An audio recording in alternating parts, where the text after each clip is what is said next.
Ali Allah.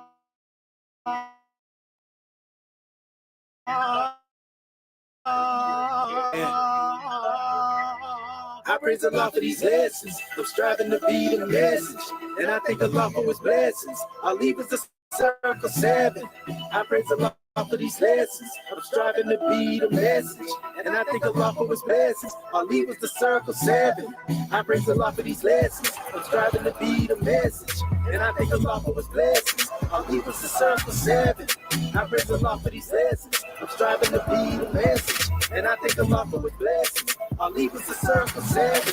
I praise Allah for these lessons. I'm striving to be the message, and I thank Allah for His blessings. Ali was the circle 7. I praise Allah for these lessons. I'm striving to be the message, and I thank Allah for His blessings. Ali was the circle 7.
Islamism without the schism.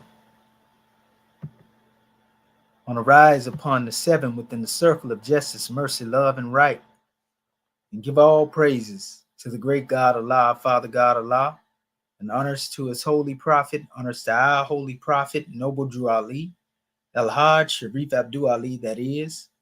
We give honors to our Moorish kin once again, here, there, and everywhere, and therefore honors to all of you who are continuously honoring yourselves by being yourselves. I want to welcome you to another ears session, Egyptian Adeptus Research Sultanate session. I'm your host instructor, Dr. Shahid Imani Amo Hadi Shabazz El, and my ancient Kemetic high name being the same as Dr. Shedwa Minti El Muhajjid Shepsuel. And at this time, I would like to call forth our beloved goddess and queen, Sister Dendra Nia Curta Bay, that she may open up, our hearts and minds as we open up the way. Sister Dendra, you were the one that coming forth and then Brother Body Bay, right? I think the other way around. The other way around. Okay, pardon self. Gratitude. Well, we'll call forth our beloved brother Tara and Pu Anibati Bay forth, and then Sister Dendra Nia Curta Bay. Islam. First, I'd like to rise and give all manner of praise to Allah, honors to the Prophet, honors to our theocratic government, our royal council, our flag, seal, emblem, our divine constitution, our suffrages mufti, citizens alike, honors to all things martial, honors to you, and all the scribes on the panel, and our host. And without further ado, I will begin with our committee and add that Moorish American prayer. Ya Allah abnu haru makunetaru. Ya Allah abhet haru. Ya Allah mayat haru. Ya Allah hotep haru. Ya Allah haru. Ya Allah mayat haru kuti. Ya Allah awajet jajuti. Ya Allah pert im sutek pert im haru. Ya Allah bamaduti. And headed sepsis rei aktu ali. Amin. Alayusa, alayusa, alayusa. And that is to say, in transliteration, O Allah, the Father of the universe, O Allah, the Father of love, O Allah, the Spirit of truth, O Allah, the Spirit of peace, O Allah, the Spirit of freedom, O Allah, the Spirit of justice, O Allah, you are my protector, O Allah, you are my guide, O Allah, you are my salvation by night and by day, through, O Allah, through your holy prophet, O Allah, Drew Ali. Amen. Holy Isa, Holy Isa, Holy Isa. And with the conclusion of our committee and add that Moorish American prayer, I will now read our divine constitution of Moorish America. Salvation, our God, unity. The divine constitution of Moorish America. Act 1. The Grand Sheikh and the chairman of Moorish America are empowered to make law and enforce laws with the assistance of the Prophet and the Grand Body of Moorish America. The Assistant Grand Sheikh is to assist the Grand Sheikh in all affairs if he lives according to love, truth, peace, freedom, and justice, and it is known before the citizens of Moorish America. The bylaws. Act 2. All meetings are to be open and closed promptly according to the Circle 7 and love, truth, peace, freedom, and justice. Friday is a holy day of rest because on a Friday the first man was formed in flesh, and on a Friday the first man departed out of flesh and ascended into his Father God Allah. For that cause, Friday is the holy day for all Muslims all over the world. Act 3. Love, truth, peace, freedom, and justice must be proclaimed and practiced by all citizens of North America. No citizen is to put in danger or accuse falsely his brother or sister on any occasion at all that may harm his brother or sister, because Allah is love. Act 4. All citizens must preserve these holy and divine laws, and all citizens must obey the laws of the government, because by being a Moorish American, you are a part and parcel of the government and must live the life accordingly. Act 5. No organization of Moorish Americans is to cause any confusion or to overthrow the laws and constitution of the said government, but to obey hereby. Act 6. With us, all citizens must proclaim their nationality. We are teaching our people their nationality and their divine creed, that they may know that they are a part and parcel of this said government, and know that they are not Negroes, colored folks, black people, or Ethiopians, because these names were given to slaves by slaveholders in 1779 and lasted until 1865 during the time of slavery. But this is a new era of time now, and all men now must proclaim their free national name to be recognized by the government in which they live and the nations of the earth. This is the reason why Allah, the great God of the universe, ordained Noble Drew Ali, the prophet, to redeem his people from their sinful ways. The Moorish Americans are the descendants of the ancient Moabites, whom inhabited the northwestern and southwestern shores of Africa. Act 7. All citizens must promptly attend their meetings and become a part and a partial of all uplifting acts of Moorish America. Moorish Americans must pay their dues and keep an eye with all necessities of Moorish America, and then you are entitled to the name of faithful. Husband, you must support your wife and children. Wife, you must obey your husband and take care of your children and look after the duties of your household. Sons and daughter must obey father and mother and be industrious and become a part of the uplifting of fallen humanity. All Moorish Americans must keep their hearts and minds pure with love and their bodies clean with water. This divine covenant is from your holy prophet, Noble Drew Ali, through the guidance of his Father God Allah. Prophet Noble Drew Ali, peace and blessings be upon him, founding father and framer of the divine constitution and bylaws of Moorish America. And with the conclusion of our recitation of the divine constitution and bylaws, I will now turn this meeting over to Dendra Nia Kirk-Bay for her portion of the meeting. Islam. Islam. Can you hear me good, man? Islam. Yeah. Islam. Gratitude. Islam, family. I am Dr. Dendra Nia Kirk-Bay. But first, let me rise and give praises to our great God Allah. I give honors to our holy prophet, Noble Drew Ali. I give honors to Act 1. I give honors to all my government officials. I give honors to our Council General of Our for opening us up according to law. And we give honors to our National Sister Grand Sheikh for hosting this class this morning. And I will be reading our chapter of the week, chapter 20, coming from our Holy Quran. And it reads, the Council of the Seven of the World. In every age since time began, but 7 sages lived. At first of every age, these sages met to note the course of nations, peoples, tribes, and tongues, to note how far toward justice and love the race had gone, to formulate the code of law, religious postulates, and plans of rule best suited to the coming age. An age had passed, and lo, another age had come. The sages must convene. Now Alexandria was the center of the world's best thought, and here in Philo's home the sages met.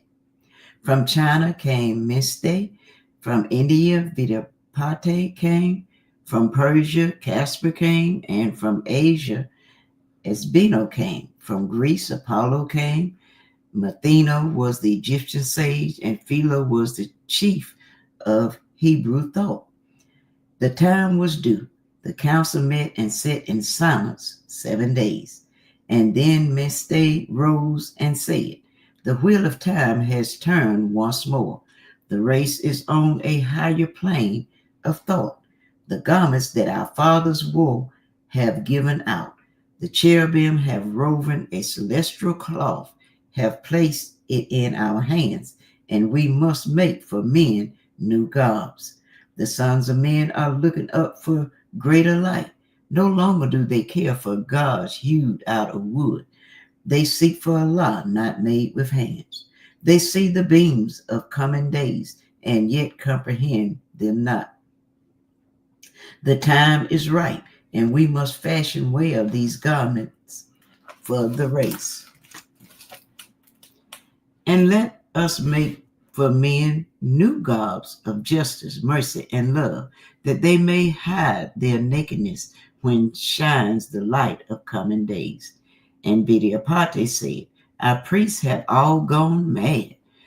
They saw a demon in the wilds and at him cast their lamps, and they are broken up, and not a gleam of light has any priest for men.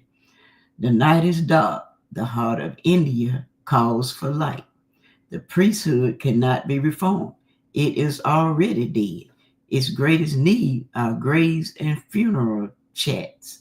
The new age calls for liberty, the kind that makes each man a priest, enables him to go along and lay his offering on the shrine of Allah. And Casper said, in Persia, people walk in fear. They do the good for fear to do the wrong. The devil is the greatest power in our land, and through a myth, he dangles on his knees both youth and age. Our land is dark, and evil prospers in the dark. Fear rides on every passing breeze and lurks in every form of life. The fear of evil is a myth, is an illusion and snare, but it will live until some mighty power shall come to raise the ethers of the plane of light. When this said come to pass, the Magian land will glory in the light. The soul of Persia calls for light. Islam, Islam, Islam. Thus I have read chapter 20, coming from our Holy Quran, and now we will turn everything over to our host, our National Assistant Grand Sheik, Dr. Sadu Amiti M. Mahedjasep Suel. Are you there, God man?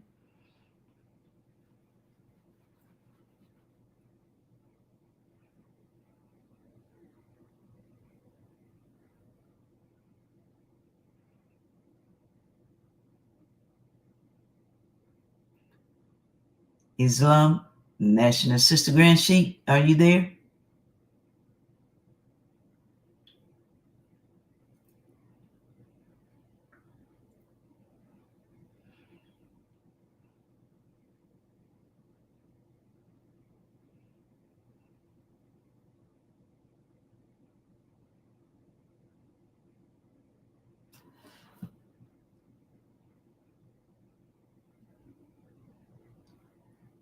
Islam, can anybody hear me? Islam, Here I go, suicide pardon self. Okay. Trying to get that last little piece in there. But mashallah, we'll see how we're able to go ahead with what we was able to pull up, as far as the images go. Because I had to put a lot of images up there and also open up some of our tools, basically, because they're going to come in handy.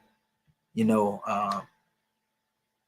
want to deal with some text, but it has to be in the context with the subject matter, and again, we want to rise upon the seven within the circle of justice, mercy, love, and right, and give all praises to the great God Allah, Father God Allah, and honors to his holy prophet, honors to our holy prophet, Noble Drew Ali, El-Hajj Sharif Abdul Ali, that is.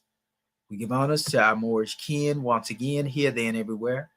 And therefore, honors to all of you who are continuously honoring yourselves by being yourselves. We give honors to our Grand National Seal. We give honors to our Grand National Emblem, National Flag, Divine Constitution, and bylaws. And honors to all of you who are indeed a living manifestation and personification of everything that our Holy Prophet brought to exhume us as a nation. Again, I'm your host instructor, Dr. Shahid Imani Amohadi Shabazel. My ancient Kemetic high name being the same as Dr. Shedawil Mentiel Muhammad Shepsuel. And we have a powerful measure to bring on the manifest in this special ears session this morning. Most definitely a most powerful drawing to give to our people. And it's most definitely going to be some grand insight when we go into this special drawing to give our people some clarity, because we've been talking about this for some time now. And we have given our people various different drawings in relation to dealing with this information. And now we are going to go into a deeper drawing in relation to dealing with it, because this is in order for you to understand the methodology as it relates to the subject matter, metaphysical language, ancient Kemetic words of power. You have to have some background in this approach, so to speak, because many of our people have been bamboozled, with this Ptolemaic, I call it Egyptolomaic, we'll say, I always call it pseudo alphabet, that came up with Champollion, and they can't break their minds away from it when it's easy for those who know, and I actually have a presentation that I was getting ready to do, in relation to dealing with this, because I have some source material, that even lays the foundation even greater. We already know that when we deal with the language, what our approach is, especially when we deal with the teachings, of the Sabayit, so to speak, the wisdom instructions. When it comes to dealing with our ancestors, family, you can't get around it. We have proven our thesis on many different areas. We just come up out of the Arabic, and now we starting back now with the signs and symbols. And many people, when we tell them, that the hieratic, was older than the pictorial, a lot of people want to fight upon that because they see, pictures in Kemet since time immemorial. But actually, we still found out and we proved that the hieratic was older as far as when we deal with the concept of these pictures being used as a language, because that came during the time, of Ptolemy, so to speak, Champollion taking these things from a Ptolemaic standpoint. Let's put it that way. It didn't exist in ancient Kemet the way that they demonstrated. And I got source material for somebody that was actually on the manifest during the time of your boy Champollion. And this right here gonna blow y'all minds. I ain't gonna go into every detail of it because I'm gonna present it, to the masses as a whole thesis, so to speak. I'm gonna touch on it though to show you that his peers were saying the same thing that y'all been hearing me say. See, this is why I tell you they have to leave me alone, because I'm gonna keep finding more and more, and we got so much evidence that done piled up now. One would be foolish. They definitely, if they didn't want to come up against the rest of it, family, they definitely ain't finna come up against this. You know what I mean? They ain't gonna do it. They gonna really run now. But all I can say is, man, we got some real powerful drawings that we getting ready to bring on the manifest. And all I can say is sit down and pay attention to what it is that we had to bring forth to you. And after we bring it forth, it's on you to be able to see what it is. Now, we have to understand this too. Our position is that if we gonna deal with anybody or trust anybody's word, it's gonna be somebody that was Egyptian born. And the last native Egyptian born priest was none other than Horapollo. In Horapollo's position, and we've seen his works, is everything is pretty much based on symbolism, and these things have a more symbolic meaning. These pictures, they have a more symbolic meaning based upon whole words as opposed to trying to make symbols alphabets. Y'all know this has been my position for the longest. Want to give honors to our beloved elder.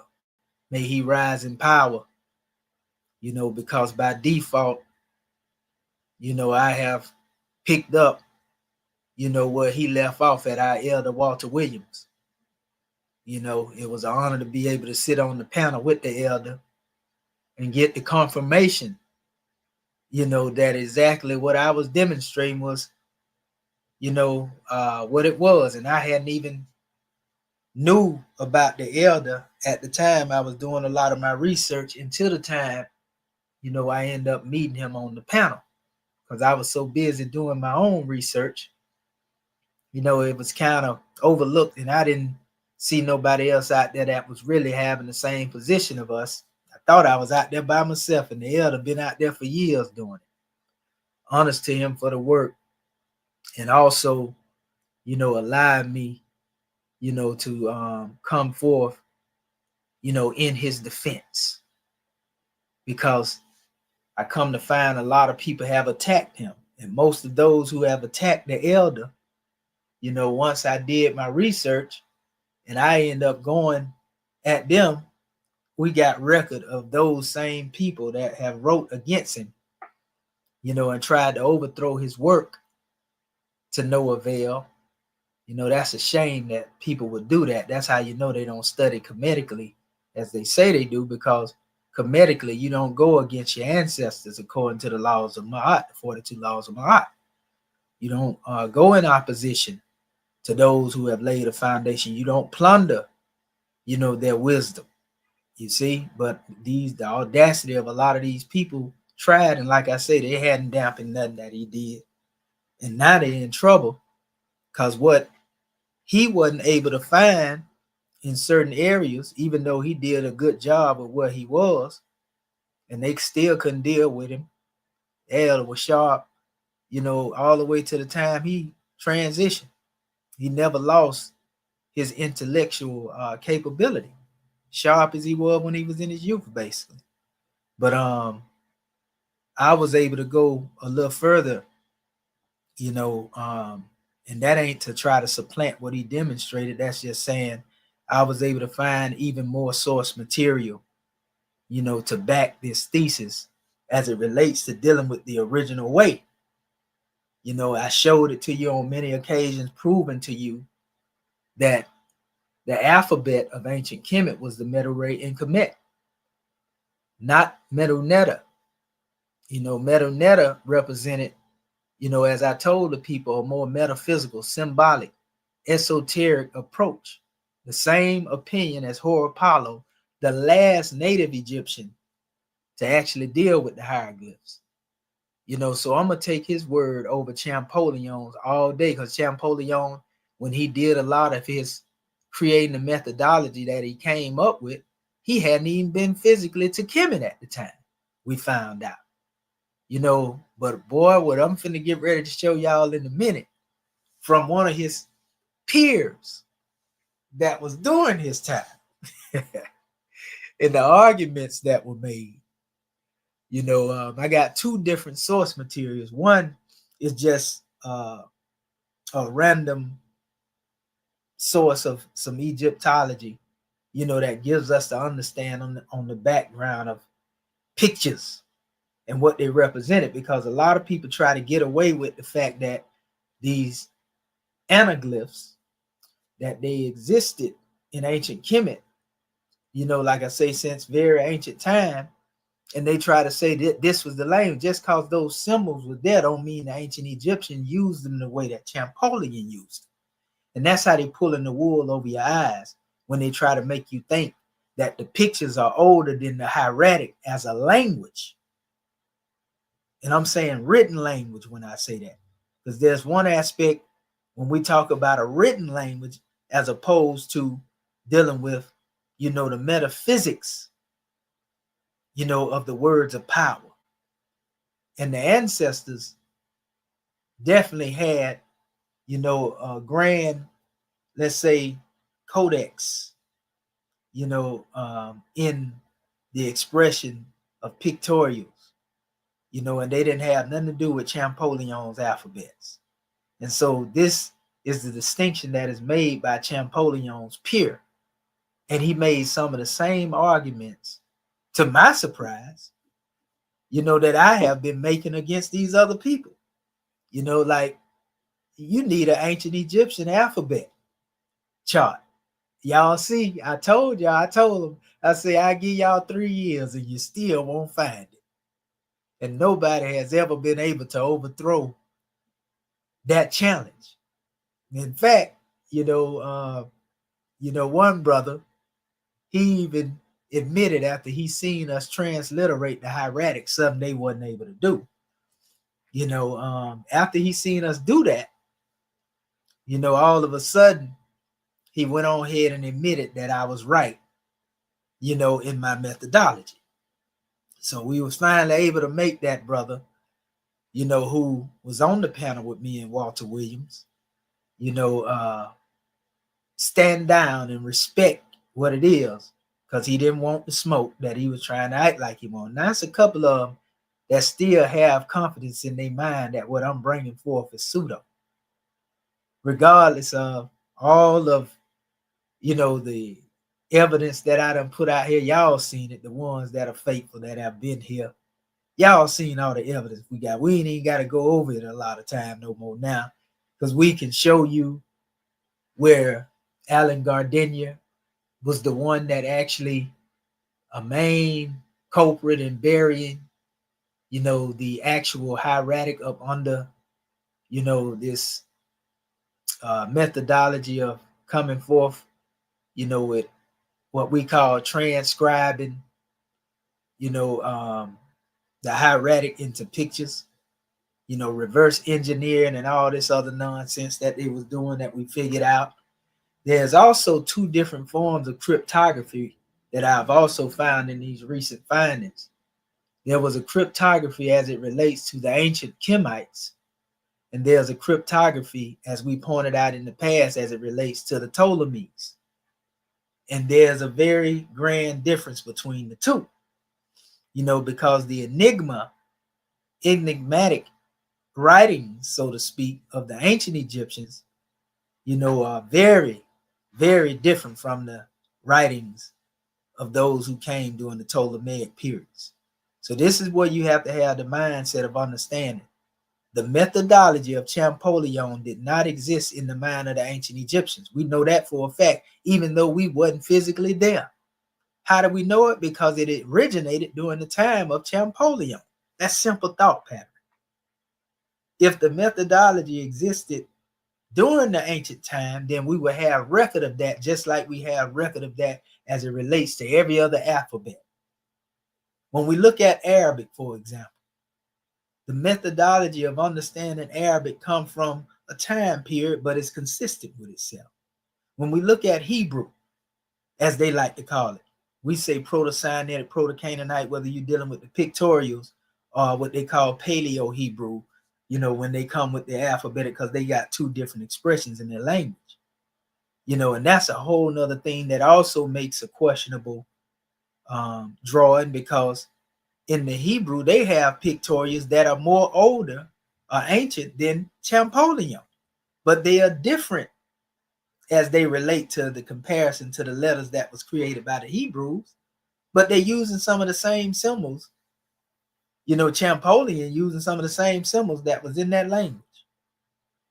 You see, but they both have different meanings. And we have other pictorial expressions, such as that which goes back to the Medu Kushites, which is known as Medu. That's even older. And all of these alphabets, though they are considered pictorial, they are called pseudo alphabets by the scholars. So if you're going to call these alphabets that come from Kemet or come from, the Hebrew people, as they like to call them, the ancient Israelites or the Canaanites, if you want to use that terminology, because Proto-Canaanite is the language, so the language of the people represent the people. But that's a whole nother thing. But if you want to go back to calling these languages, which are older than Champoleon's alphabets, pseudo-alphabets, pseudo-hieroglyphs, then you would have to put Champoleon's set of alphabets in the pseudo-alphabet category as well. And that's what I have done. But most of the people that are dependent upon Champoleon's methodology, and they have accepted that, they have wrote all of this material on these things and been teaching as if they can teach Medu Netta, they will constantly fight me tooth and nail because they don't want to admit they're wrong. They're just like the European. They're going to defend, what they have because they've been telling people this stuff and they can't turn back now. Luckily for me, I didn't go that far, into using that methodology, and I ain't got no dog in the fight, so to speak, but I am able to come forth with this information and show y'all the truth. Now, for those who still would like to be stuck under the methodology of Champollion, you have to realize the limitations, that you place upon the ancient language of the ancestors as it relates to their enigmatic, and cryptographic expression of the language, so to speak. You see, and we're finna get into this in a minute. Like I say, I have this as a presentation, so I ain't gonna go into everything. I am gonna go back to something to remind our people where our methodology come from here in the Moorish paradigm, though. Because they always ask, what was Noble Drew Ali's approach? Did he ever teach on Kemet and all this type of stuff? We know that he has left the methodology and the instructions, and the teachings that he gave us in our Moorish Holy Quran in our adept degrees. A mastermind leaves their footprints clearly cut, and therefore we know the way they went. So I will go over some of this to refresh the hearts and minds of the people, like I said, on our methodology corresponding not only with Apollo, but there were others who were considered Egyptian priests that also stood on the same thing that we stood on. We went over some of that, like with I want to say it was Clement of Alexandria, and it was a few more of them that we'll mention in a minute. It was a couple of them, though, that actually have the same approach we have. Only after the 19th century, did Champollion thought become dominant. And we even showed you how he was exposed. And his peers, the people he studied under, like the Saucy and, Thomas Young, they was all getting on his head back then, saying that he was stealing their works and, his methodology was faulty. It couldn't be used. But I have one that actually wrote a whole thesis.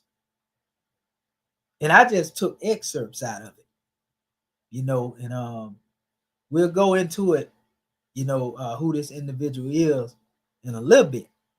In fact, I got to go through my to pull the actual, PDF up as well.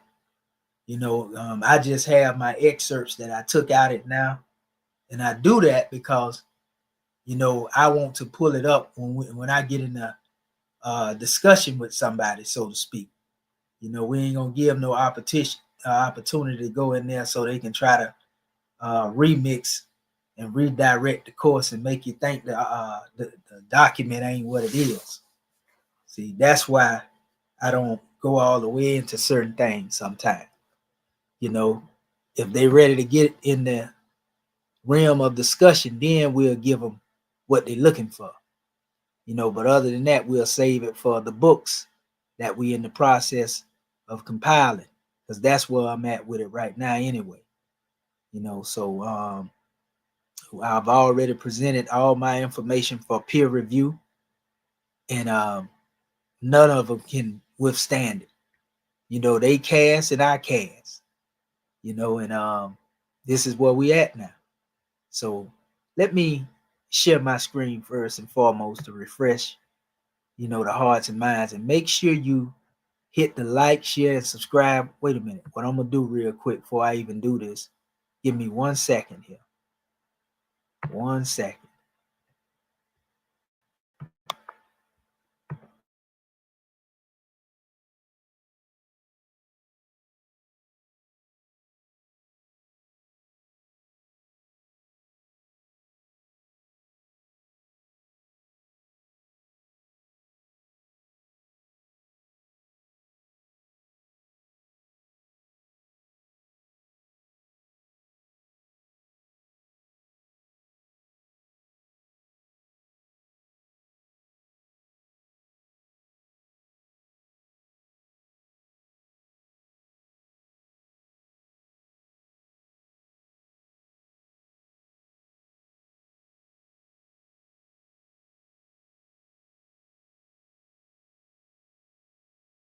Okay.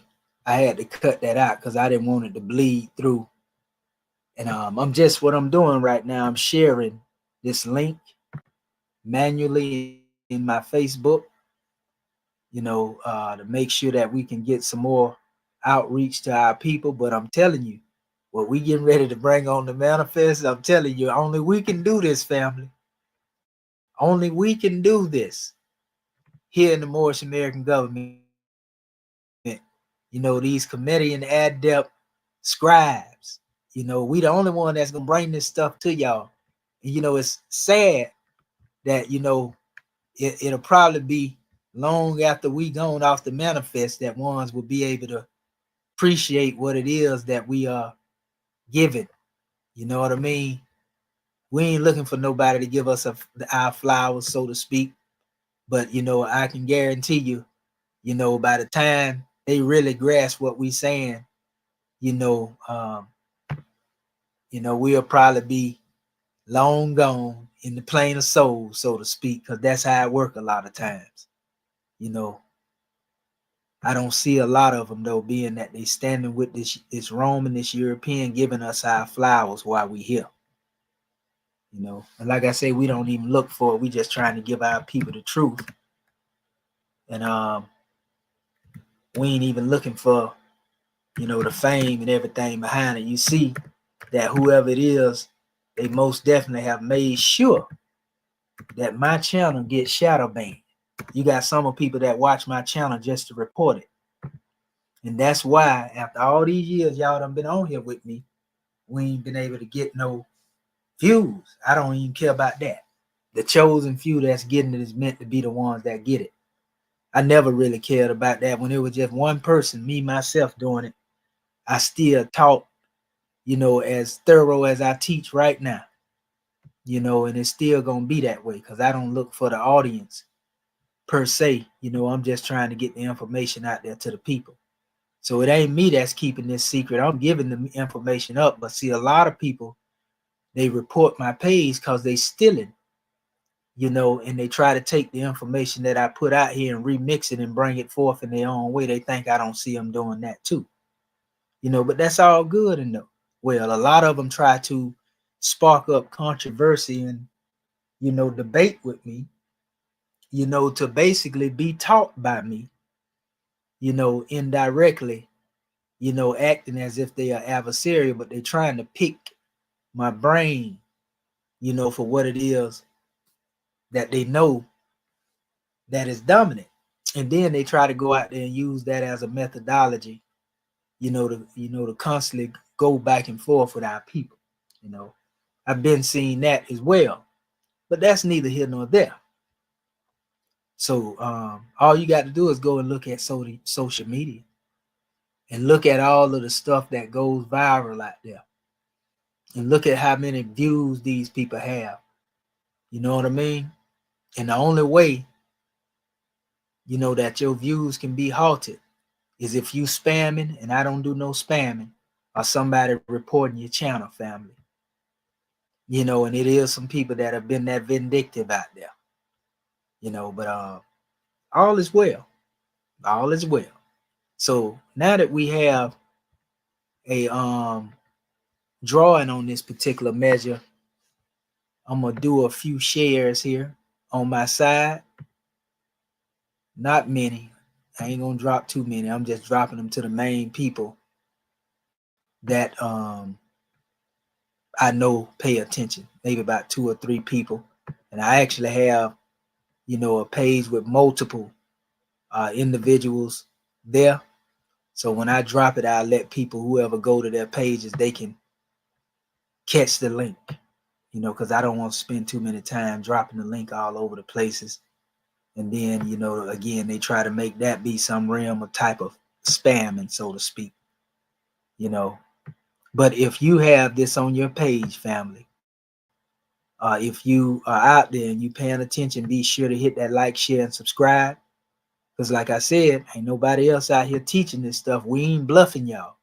We ain't giving y'all no bogus titles up here and talking about something different that's other than what it is that the title state just to get no views. You got a lot of people that do that right there too.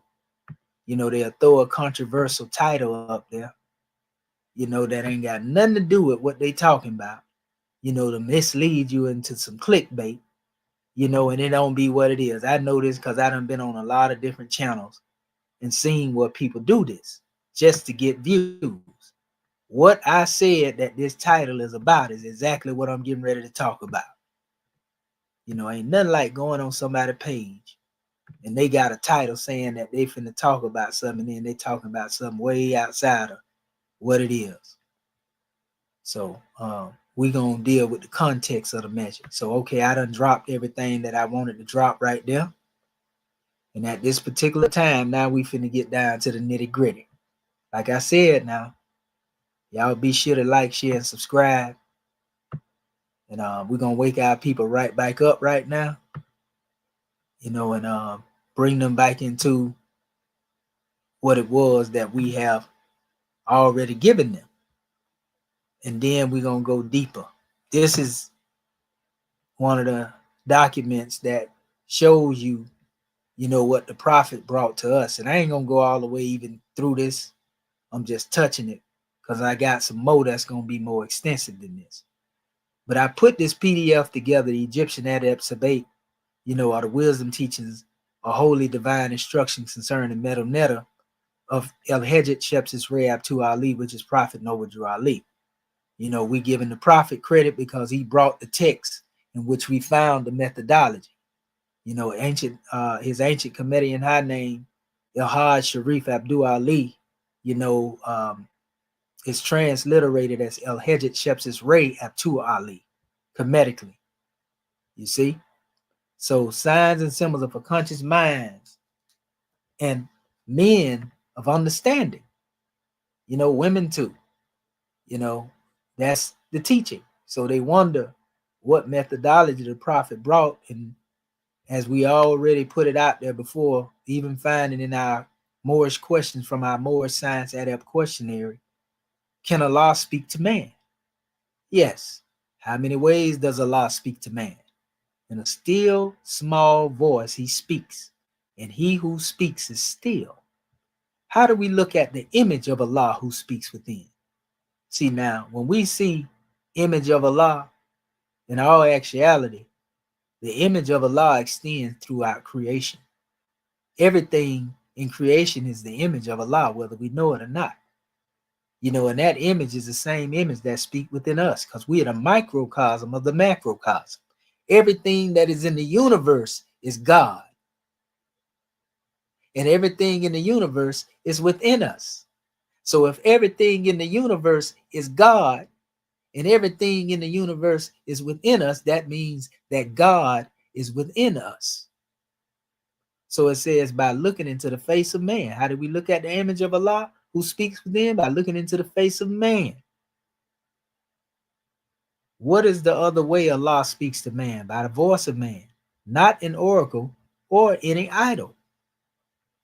You know, so Allah speaks to man through man. He speaks through, if he speaks to man through man, and man also represents the universe, a master of Allah's nature, then you get what's being stated. You know, and so we went over, you know, the meaning of silence and the wisdom of Allah and man. You know, the same silence that was being spoke of in the questionnaire up there. You know, and this silence, you know, gives a grand drawing, because in these ayats in our Moorish Holy Quran, it says, "Fear not to lift the sacred board. The tables of law are in the ark concealed." Now, people may be thinking about the tables of law being in a literal ark, but this is more symbolic, metaphysical, and esoteric than anything. Take them and read them well. The ark is above your neck, concealed. The tables of law are above your neck, concealed. You see, the laws of Ma'at right up in there, right? Take them and read well, for they contain all the precepts that man will ever need. And the ark, in the ark, the magic wand, for they contain all prophecy, lies waiting for your hands. Hand is symbolic to the mind. It is the key to all the hidden meanings of the present, future, and the past. Some people like to call this Akashic records. You know, we call it the book of Allah's registry of remembrance, past, present, and future. The cherubim have guarded well for every soul this treasure box, and whoever will may enter in and find his own. All of us got it there above the neck if we go there. It's in our library of archives and wisdom. That's your treasure box. You see? So, you know, there were many measures. Like I say, Prophet Noble Drew Ali brought this to us in our Shanus effect, or what we call the Moorish Holy Quran. Shanu means circle, Safek means 7 in ancient Kemetic. You see, but anyway, it says, the master said the Logos will give heed to what I say. No man can enter into the light until he has found himself. Go forth and search till you have found your soul, then return. Why is this important? Because Medu is really a text that exists within the soul of man when we speak of metaphysics. And we're going to prove this in a little bit. The guide led Yehoshua to a room in which the light was faint and mellow, like the light of early dawn. Yehoshua was not being led through a physical, area. He was being led by a guide within. The chamber walls were marked with mystic signs. See, that's that Medu, with hieroglyphs and sacred texts. These chamber walls were not physical walls. These chamber walls represented the state of consciousness that is referring to here in our Moorish Holy Quran, in these adept degrees. And in the chamber, Yehoshua found himself alone, where he remained for many days. He was dealing with himself. He read the sacred texts, thought out the meanings of hieroglyphs. This is the key. Thought out the meaning of the hieroglyphs. Look at the banner that we have going across the bottom of the screen. It should begin to make sense to you now what we're getting ready to go into. He read the sacred texts within himself, in his essence, because he was taught to find himself. He wasn't told to go read, different measures from the aspect of that which is dealing with any type of alphabet. It all had to do with things that represented what was in himself. And you got to look at it. The self, again, consists of being the microcosm of the macrocosm. So everything that exists outside of you exists inside of you. So all of the things that you see are the image of God, by which you reflect through attributes. I don't care if you're dealing with anything in the heaven as it deals with the sun, moon, and stars, the planets, and their influence upon you. I don't care if you deal with, the animals, the insects, the plant kingdom, whatever you look at, mineral, plant, protoplast, all the way down to the atomic level. All of these things are a part of you from the universal standpoint, and you have the ability to personify the attributes of everything in creation if you understand the book of creation, because that's where the Medu really exists. It's a book of creation within you. We just see it on pause when we see it inscribed and engraved, in stone, in Kemetic. So anyway, it says a revelation came and he got acquainted with his soul.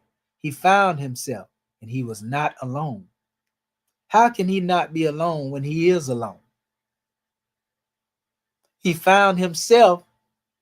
He was not alone because he was one with nature. And nature is a derivative of the word netter. That is not pseudo. The word netter birthed the word that we call nature. And netter represents deity. This is dealing with deific entities, which is why you hear us say that we link our will up with the deific will. See, all of this has to do with you being able to understand from the ancient Kemetian high priest way of teaching this ancient expression that represent words of power, which is far more superior than anything that Champollion could muster. Because whereas he would make, a particular picture or image of one letter, placing it in a box, imprisoning, the language, when you deal with the metaphysics, you see how the language from a metaphysical aspect is expanded. And a picture is worth 1,000 words. And you can get 1,000,000 meanings out of these drawings. So we got to look around the cover, But anyway, this is the first brotherhood test. And the same thing was said here again in the next, which is the third brotherhood test. The Logos waited 7 days and then was taken to the Hall of Fame in a chamber rich in furnishings and lighted up with gold and silver lamps. The colors of its ceilings declaration, you're going to learn that the colors have a lot of meaning too as it relates to dealing with these things. Furnishings and walls were blue and gold. Its shelves were filled with books of masterminds. The paintings and the statues were the works of the highest art, and Yehoshua was entranced with all its eloquence and these manifests of thought. There we go again. Look at the banner going across the bottom of the screen. He read the sacred books and sought the meaning of the symbols and hieroglyphs. He didn't use no alphabets. He didn't have to decipher nothing. He thought. He contemplated. Let's keep going. Like I said, because I don't want to tarry long here. In the land, there was no place more grandly furnished than the beauty of the parlors of the Temple of the Sun. We know this is Heliopolis. Few students ever entered these rooms. The priests guarded them with awe and called them halls of mysteries. This is Yehoshua taking the 6th degree and passed the 6th adept chamber of the eastern stages. Notice how all of these degrees correspond with these different manifestations of, the halls of the mysteries being mentioned, the hieroglyphs and the language at each one of these Egyptian degrees. It ain't strange, and then we get to this next drawing here.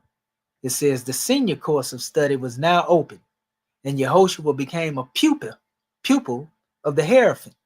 He learned the secrets of the mystic lore of Egypt land, the mysteries of life and the death, and of the world beyond the circle of the sun.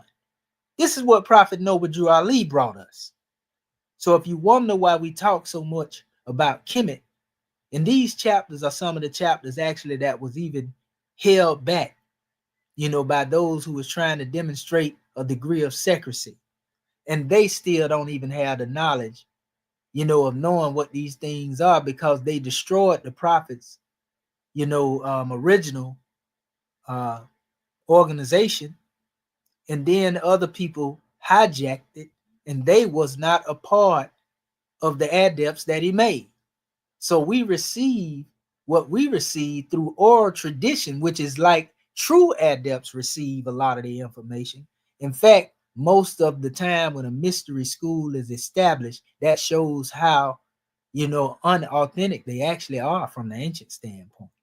Because true adept teachings are passed down word of mouth and ear to ear. You see?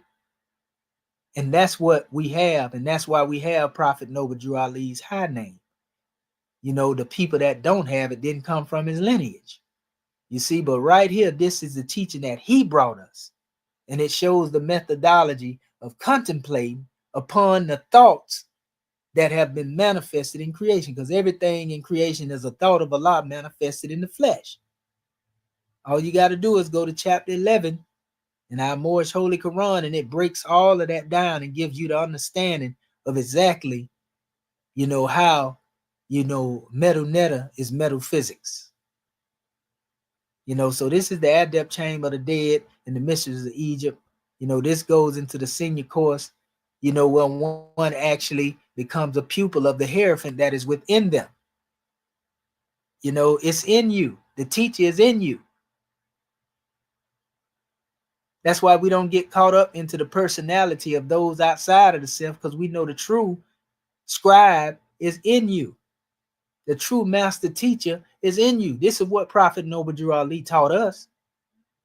And here's another drawing in relation to the chapter on religion in the Moorish Holy Quran.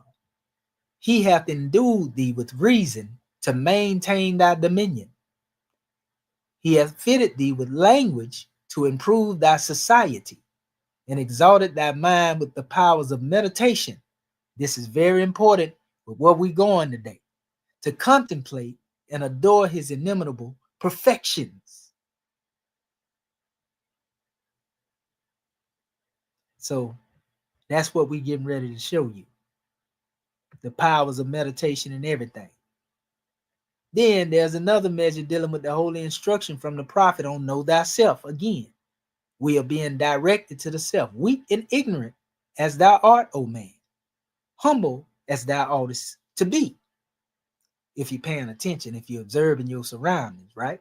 O child of the dust, wouldst thou raise thy thoughts to infinite wisdom?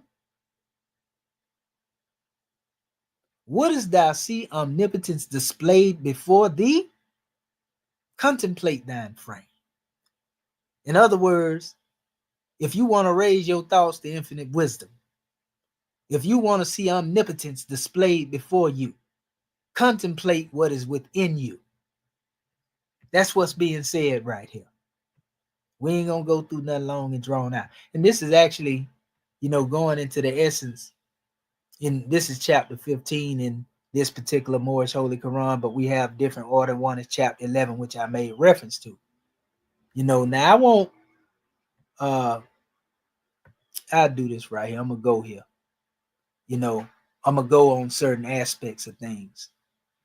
This is what we have brought from Prophet Noble Drew Ali. From Allah's own record book, we read, the triune Allah breathed it forth and stood 7 spirits before his face. Now these all represent actions. This is holy breath made manifest, right? These 7 spirits been breathed forth. We have Kemetic artwork. We have Kemetic artwork, family, that actually bears witness, to this same thing. Yeah. And so it says, and these are they who in their boundless power created everything that is or was. These spirits of the triune Allah moved on the face of boundless space, and 7 others, it says, were, and every other had his form. And that's really ether. These forms of life were but the thought of Allah, clothed in the substance of their ether planes. Men call these ether planes the planes of protoplasm.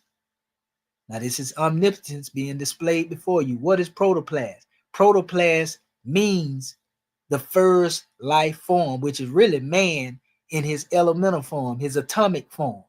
That's what protoplasm is.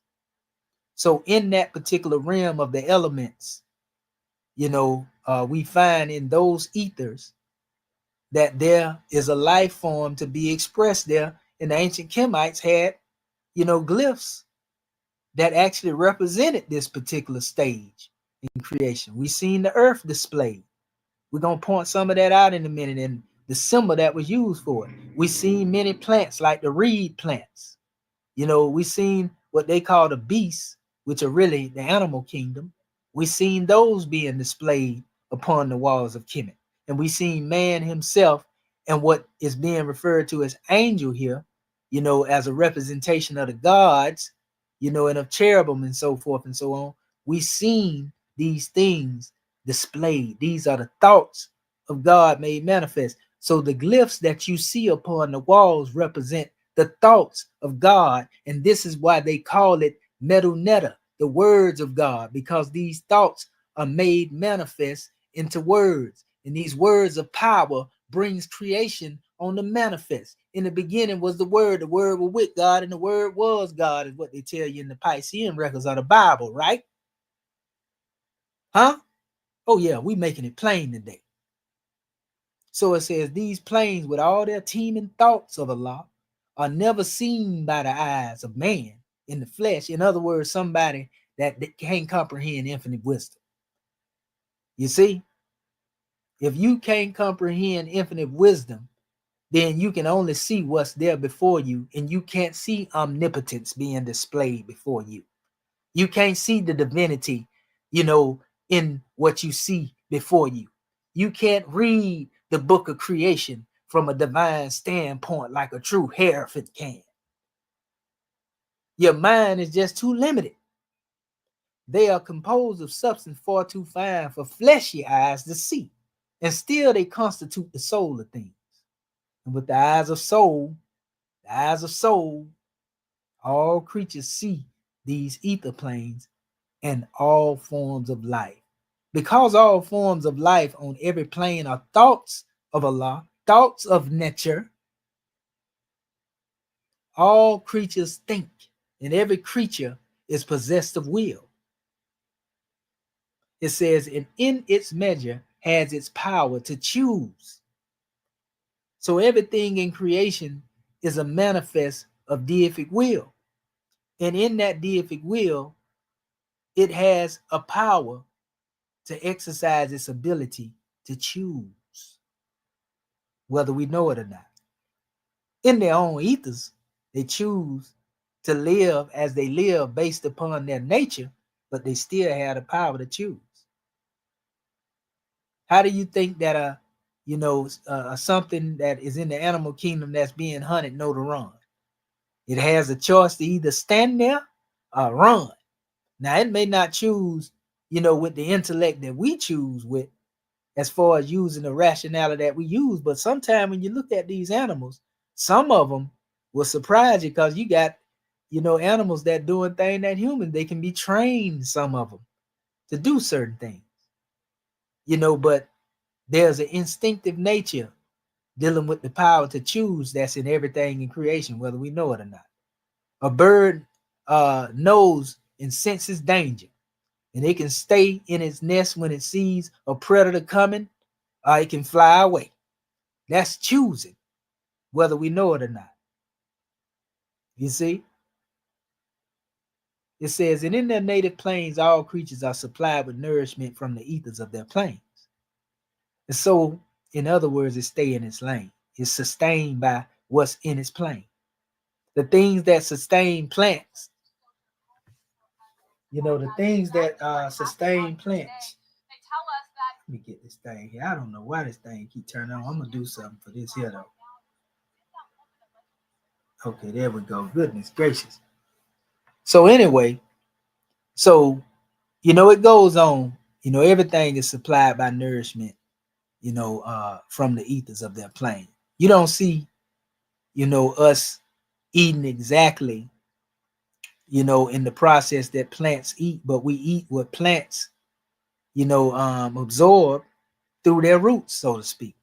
Every living thing is bound by cords to every other living thing.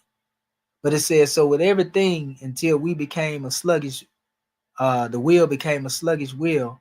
Then the ethers of protoplast and earth and plant and the beast, so it began to vibrate slow. So when we begin to vibrate slow in our thinking, everything else slowed down because we are the master thinkers. We are the netter, root, that are on the manifest, whether we know it or not. In ancient Kemet, this was demonstrated because we are the image of everything in creation, and everything in creation is the image of God. It's within us.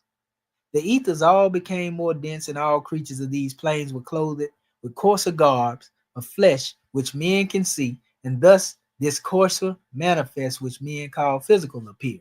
All of these things have been displayed, pardon self, upon the walls of Kemet. This is what is called the fall of man. We seen the fall of man depicted on the walls of Kemet, but man fell not alone. For protoplast, earth, plant, beast were all included in the fall. We seen depictions of the fall of all things that was just mentioned upon the wall of Kemet. We seen when famine came about in the earth. We seen when destruction came as a result of the elements, earth, air, water, and fire. We seen on the walls of Kemet in the stories, on how the famine came in the land as it relates to the plants, and how beasts, have been depicted as dead as a result. All was included in the fall. The angels and the cherubim fell not, because gods don't fall. That's what make gods gods. You see? The physical may fall, but the consciousness of a God can never fall. It says their will was never strong, and so they held the ethers of their planes in harmony with Allah. So a lot of us think our strength is in trying to be strong physically, or being, rebellious and trying to show our wits. But your greatest strength as an angel is to hear and obey and not rebel. Now, when the ether reached the rate of atmosphere, and all the creatures of the plains must get their food from atmosphere, the conflict came, and that which the finite man called survival of the best became the law. And this is why you have seen the overthrow, of many different cultures and dynasties, because of this same law here. The stronger ate the bodies of the weaker manifest. Here's why the carnal law of evolution had its rise. The reason why you see people fighting each other now in wars now is based upon the carnal law of evolution. It's dealing with bestiality. It says, and now man in his other shameless strikes down and eats the beast, and the beast consumes the plant. The plant thrives on the earth, and the earth absorbs the protoplasm. So by the acts of man, that's supposed to be the nature, his very own thought being in a low vibration, this is the vibration that reverberates throughout all creation, and everything goes to consuming itself, and to the extent to where, if you ain't careful, the whole earth becomes consumed in self-destruction. And that's what you're witnessing right now. And yonder in the kingdom of soul, this carnal evolution is not known. See, when Yehoshua, as a neophyte in ancient Kemet, looked into his soul, carnal evolution, he wasn't paying no attention to. He was looking at the God within himself, not the beast. And this so-called gorilla or ape that people think has to do with, one evolving from, represents a mindset and not a literal ape in the first place. It represents one that is acting in a thoughtless, way, where they have no reason. They have no intellect. That's the real ape. When you get into this concept of evolution, it's not man himself being a monkey or being an ape or evolving from that. It's the ape-like consciousness. And there was a time man's senses wasn't so well developed. Well, he acted like a beast of the field until he began to receive a download of divinity.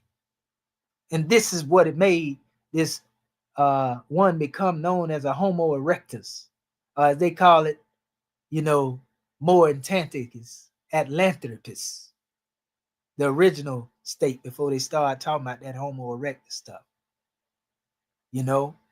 So, the great work of a mastermind is to restore the heritage of a man, to bring him back to his state that he had lost. And when he again will live upon the ethers of his native plane, the thoughts of Allah will change not. The manifest of life on every plane unfold into perfection of their kind, as the thought of Allah can never die. That's why we see the words, are these thoughts that have become manifested in art form in ancient Kemet are still on the manifest. They have become immortalized. There is no death to any being of the seven ethers, or the seven spirits, or the triune Allah. Let me finish this here, God, man. And then we'll go into what you're getting ready to ask. And so on earth is never plant, a beast, a bird, creeping thing is never man. And man is not and cannot be a beast or bird or creeping thing. The time will come when all these seven manifests will be absorbed, and man and beast and plant and earth and protoplasm will be redeemed. That's where we at now. Islam, brother. Islam, partnered by the Dendra Kurt debates in the backstage. Okay. Yes, sir. All right. All right, Sister Dendra. Don't touch that dial. Gratitude.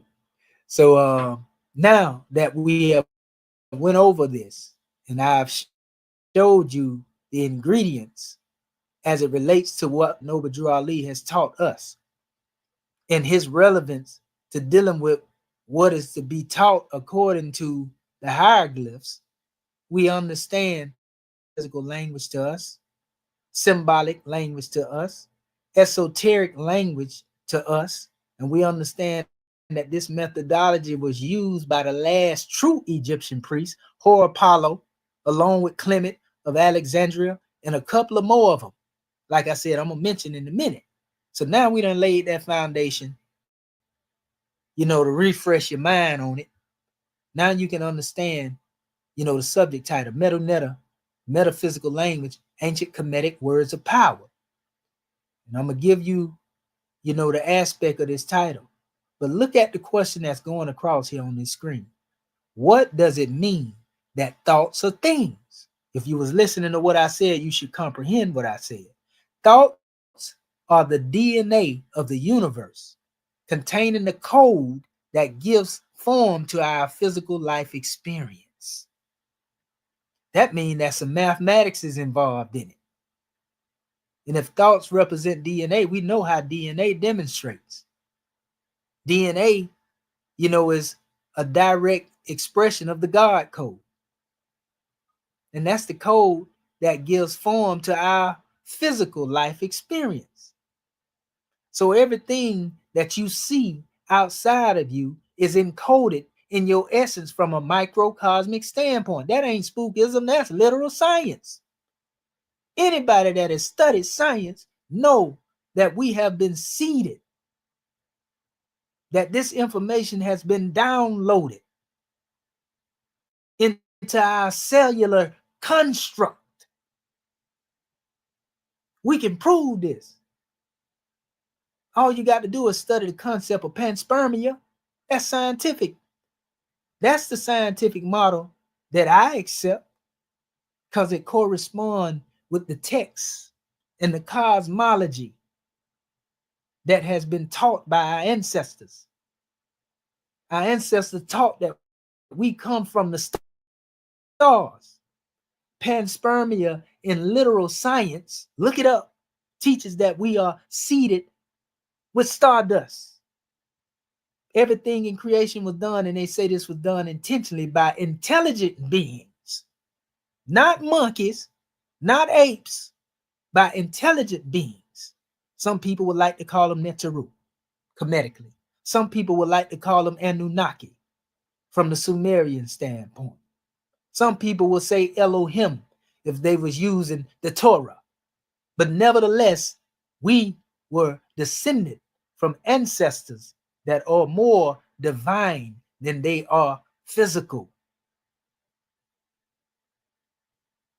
We come from the lineage of the gods. And it is this physical experience that allows us, if we tune into ourselves and we link ourselves up with that divinity, the line that unites the divinity of the matter, if we are able to tap into this, then we too can demonstrate that saving power. In our adept questionnaire, we call it a saving power that exerts itself for the individual at the will of their own use. In ancient Kemet, this was called Heka. That being said, let's go into exactly what we're talking about here. Now, I'm coming from two measures when I deal with this concept of the Medu, the language of God being a metaphysical language, in ancient Kemetic words of power. I'm using two references today.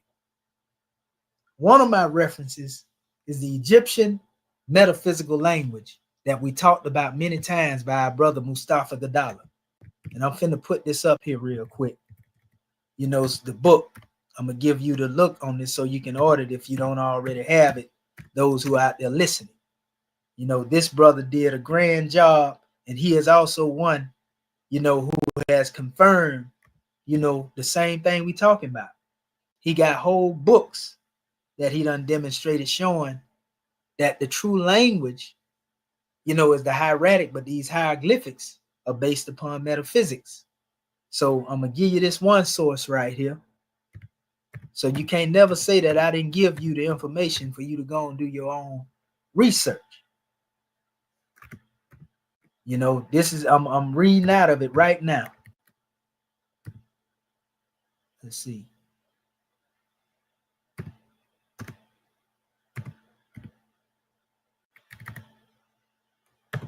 Give me 1 second. I'm just trying to get it here and so I can show you the cover of the book, and then I'm going to read the excerpt out of it so we can keep it moving.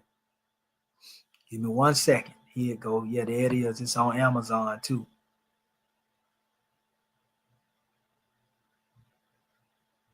Okay. So let me share it. Oh, wait a minute. You can already see this. I shared my whole screen. Okay, so this is the cover. Y'all see that, right? Scribes? Islam. Okay. So I'm letting y'all know y'all already got it. But I'm talking about the people that's watching us. This is what I'm reading. For those who like to say Commission created that, he made that up. No, I'm reading from the work of this brother, Mustafa Gadala right now. This is chapter 3. And it states Egyptian hieroglyphic imagery, depiction of thoughts. Now, this man is a native Egyptian, by the way. He was born in Kemet. So you can't say this is European source. And even though I got a European source, I'm gonna come with behind this, just to give you the best of both worlds. But anyway, it says the ideograms of ideas or images as metaphysical symbols. For those who think that, we just coming up with something we created.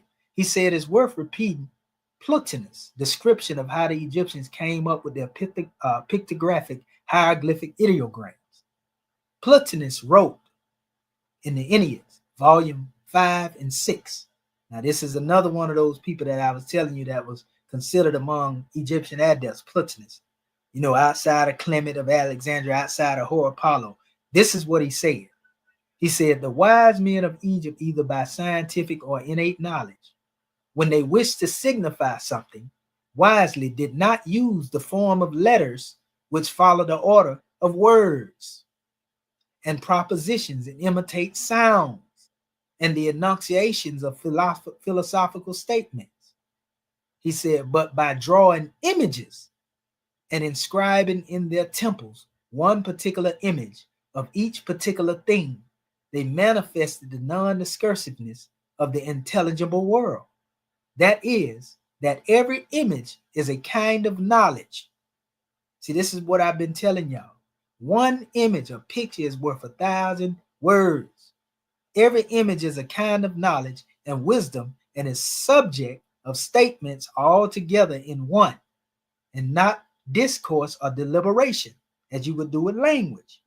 It says, but only afterwards others discovered, starting from it, It's concentrated unity and representation in something else already unfolded and speaking it discursively and giving the reason why things are like this. So that because what has come into existence is so beautifully disposed, if anyone knows how to admire it, he expresses his admiration of how this wisdom, which does not itself possess the reasons why substance is as it is, gives them to the things which are made according to it.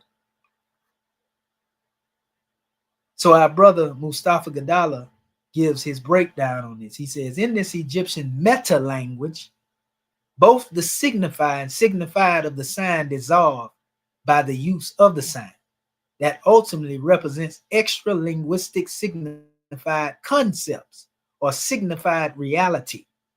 The linguistic sign unites not a theme and a name, but a concept. The link would be between, on the one hand, psychological entity in the case of a concept, and on the other hand, a material. The contrast is at once between the subjective and the objective.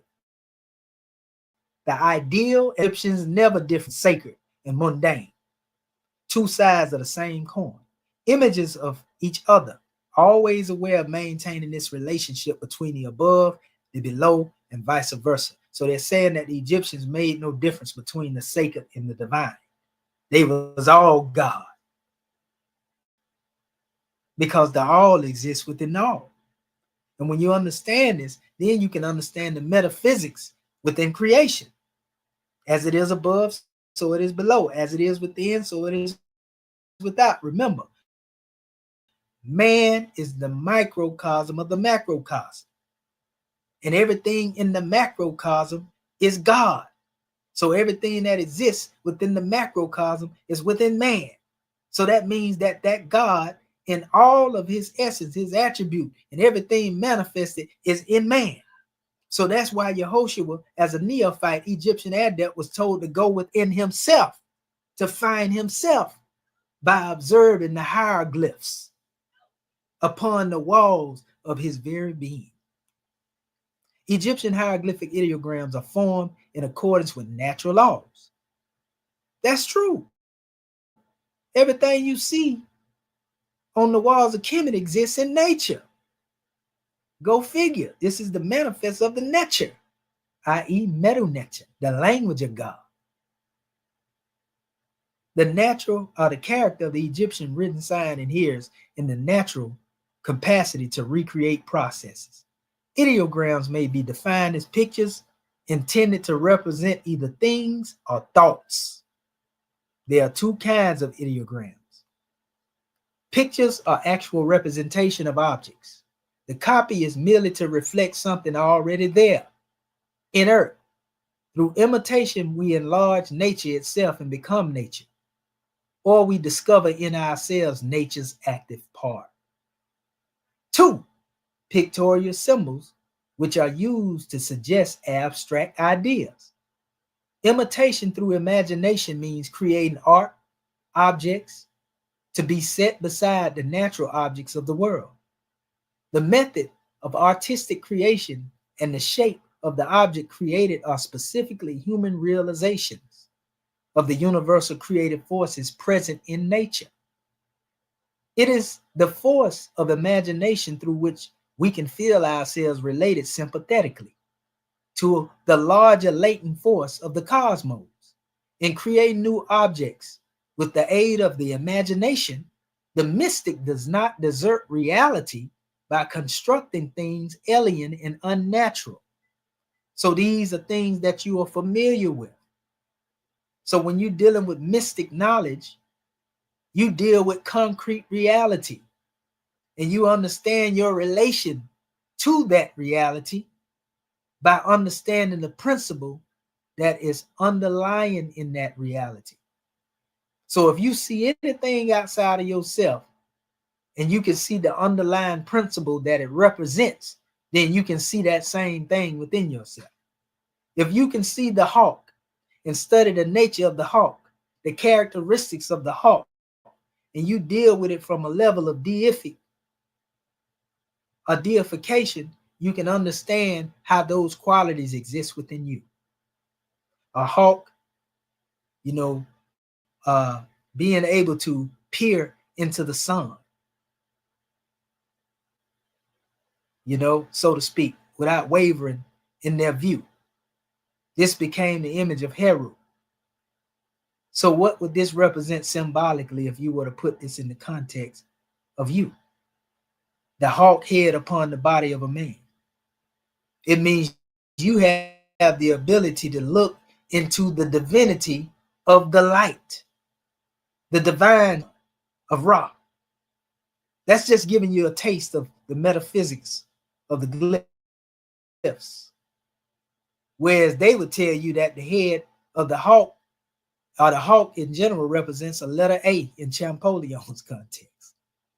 So you see how superior the metaphysical aspect of this language is as opposed to Champoleon's demonstration. Talking about it's the letter A and that's just that. And you eat it up. Imagination does not tamper with the world, but it moves in accordance with nature.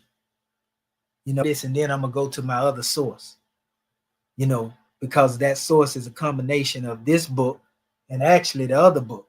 That's why I said Egyptian metaphysical language. I was referring to, laying the foundation through this book. It says an overview of the Egyptian formation of ideograms, the wealth of knowledge in the Egyptian pictorial formations. It says a symbol by definition is not what it represents, but what it stands for, what it suggests. A symbol reveals to the mind a reality other than itself. Words convey information. Symbols evoke understanding. It says a chosen symbol represents that function or principle on all levels simultaneously, from the simplest, most obvious physical manifestation of that function to the most abstract and metaphysical, without recognizing the simple fact about the intent of symbolism. We will continue to be ignorant of the wealth of the Egyptian knowledge and wisdom. And this is exactly what Champollion in his methodology has made our people. This symbolic language represents a wealth of physiological and psychological and spiritual data in symbols and signs. That's what Medu consists of. You see? So, what I'm going to do, I'm going to stop right here. It's a lot more that I could go into, but that's enough of that particular work. Now, I'm going to give you another work that deals with the other ancient Kemetic words of power. I'm going to show you this other work right here real quick. Because in order for me to show you the methodology, I got the latest basis of a foundation so you can see what we're talking about. And this one right here is very powerful. That book I just read to you is powerful. But this one right here is powerful as well. Let's see.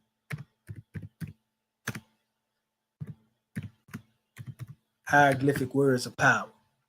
And they got 60 different glyphs being broke down in this book metaphysically. Get the image a chance to load up. There it is right there. I'm coming from this book, which is written by Normandy Ellis, and this is the hieroglyphic words of power. Symbols for magic, divination, and dream work. Man, this book right here so off the chain.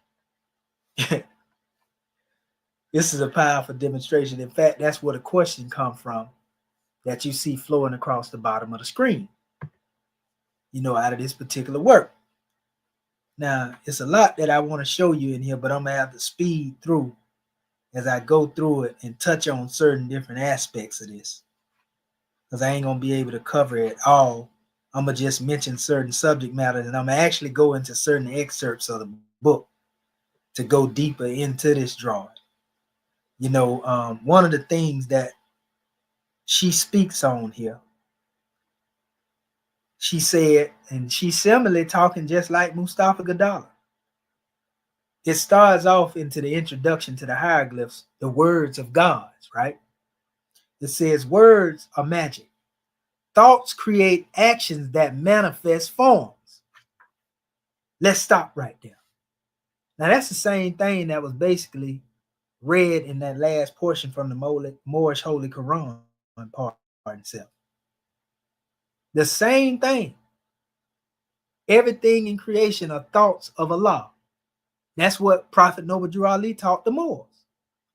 Yahushua was told to think, contemplate his frame in all these different adept degrees. Think upon the meaning of the glyphs. And here you have Mustafa Gadala telling you, this. And now you have also, right here, Normandy Ellis also saying the same thing. That's how she started out.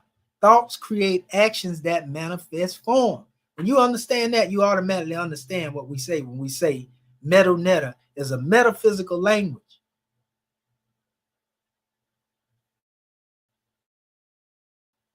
Your thoughts create actions that manifest form. In order for us to see that artwork on the wall in ancient Kemet, somebody had to manifest it as a thought, and then it became a form. Before they did it, it was a thought of Netter made manifest as a physical form. You can say the thoughts of the universe that spawn various different forms of life. The universe itself was one great thought. That's metaphysical, and you can find that depicted in the glyphs. There are glyphs that depict creation being made manifest, in this metaphysical way, if you understand what you're looking at. No matter what language you are using, English, Chinese, or the language of the hieroglyphs. Thoughts create action that manifest form. They called their sacred writings Heka. The concept of Heka contained all potentiality. It is consciousness itself. You are already inside of the world of magic at this moment. The late Egyptologist John Anthony West was fond of saying that the ancients would have seen the entire cosmos as one monumental magical act. That is the manifestation of consciousness as the material world. As a working definition, the ancients knew Heka as a prescriptive language that created realities through the exact words uttered at the right time. See, that's why we talk about words of power.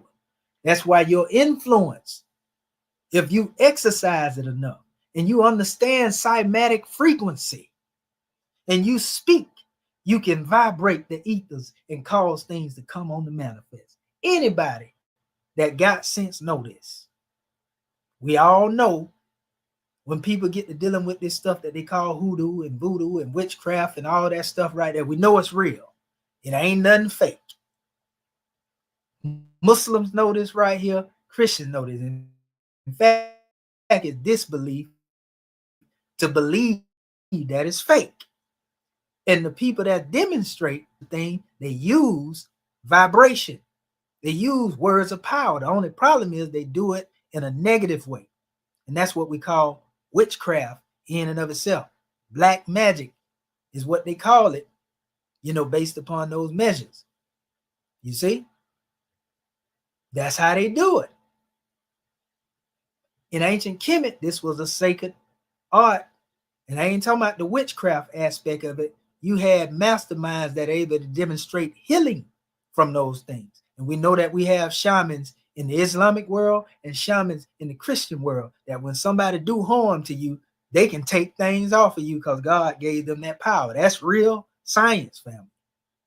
We know it go all the way back to Kemetic, go to Africa and all that. So all of y'all say you following them traditions.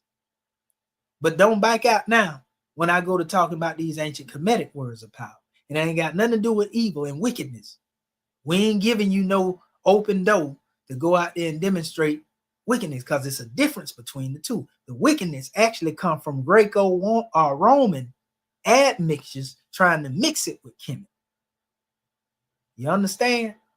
So we're going to keep you in Kemet, and we're going to keep you away from that Greco-Roman, black magic, and we want you to understand that when you're dealing with the concept of the metaphysical language of the God, you have the ability and the power to be able to speak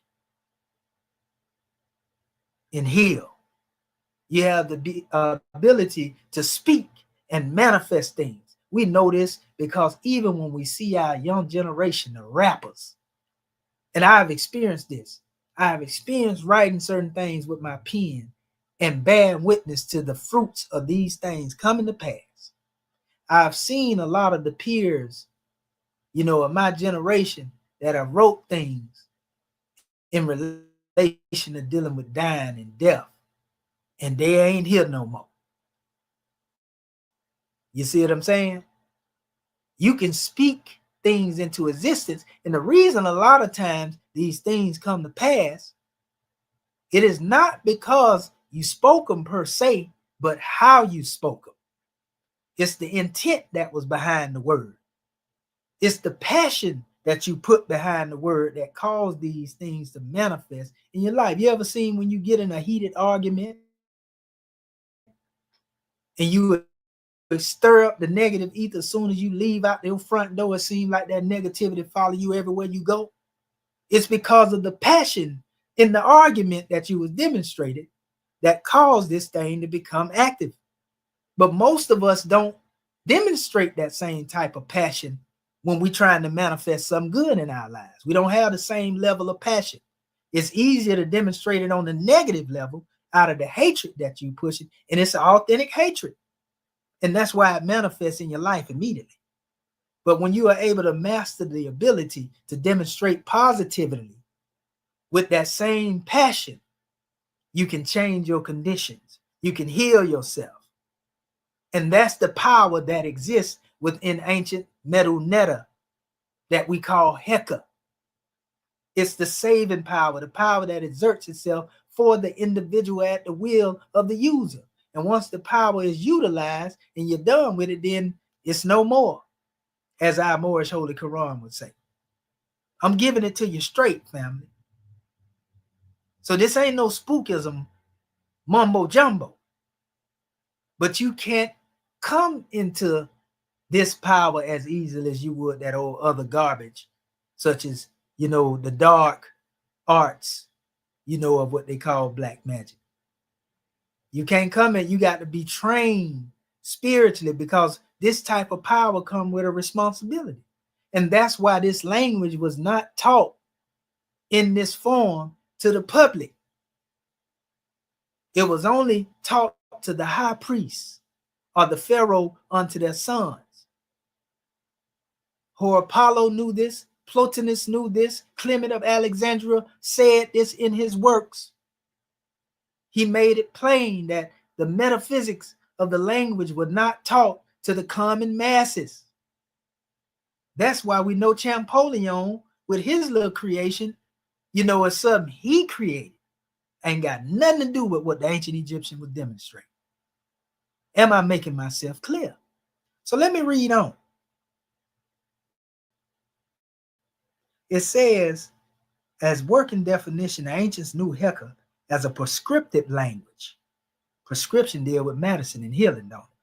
That created realities through the exact words uttered at the right time, properly intoned and filled with heady intention.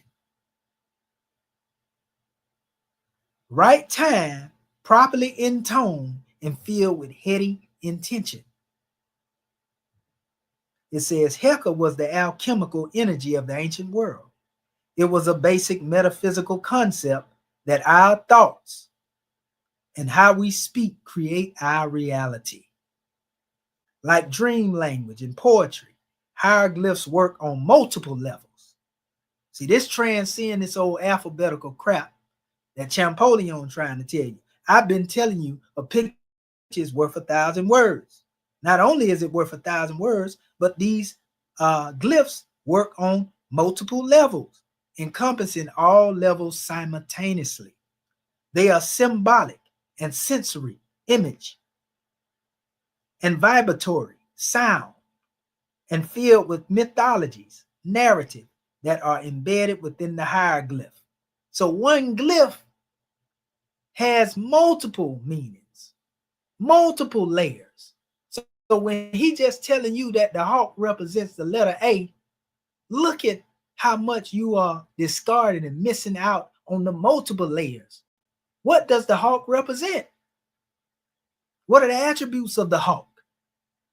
What are the attributes of the ankh? What are the attributes of the cow, the bull? As opposed to trying to put these things up there to represent one letter. And they got you fooled, thinking you translating something, thinking you transliterating something. You may be according to his methodology, but that ain't the methodology of the ancient Egyptians. Because they don't have the alphabet chart, and it was created during this time. That shouldn't be hard for you to understand. You just believe whatever Rome tell you and eat it up. And that's how they're able to deceive you. So when people like me come through telling you the truth, you stand in defense of what they saying. No matter how much proof I'm bringing. And I ain't even got to that yet. You know, but it ain't also the poet, Ezra Pound. It said, call these Phanopia. Phanopia actually deal with the images. And Melopia and Logopia.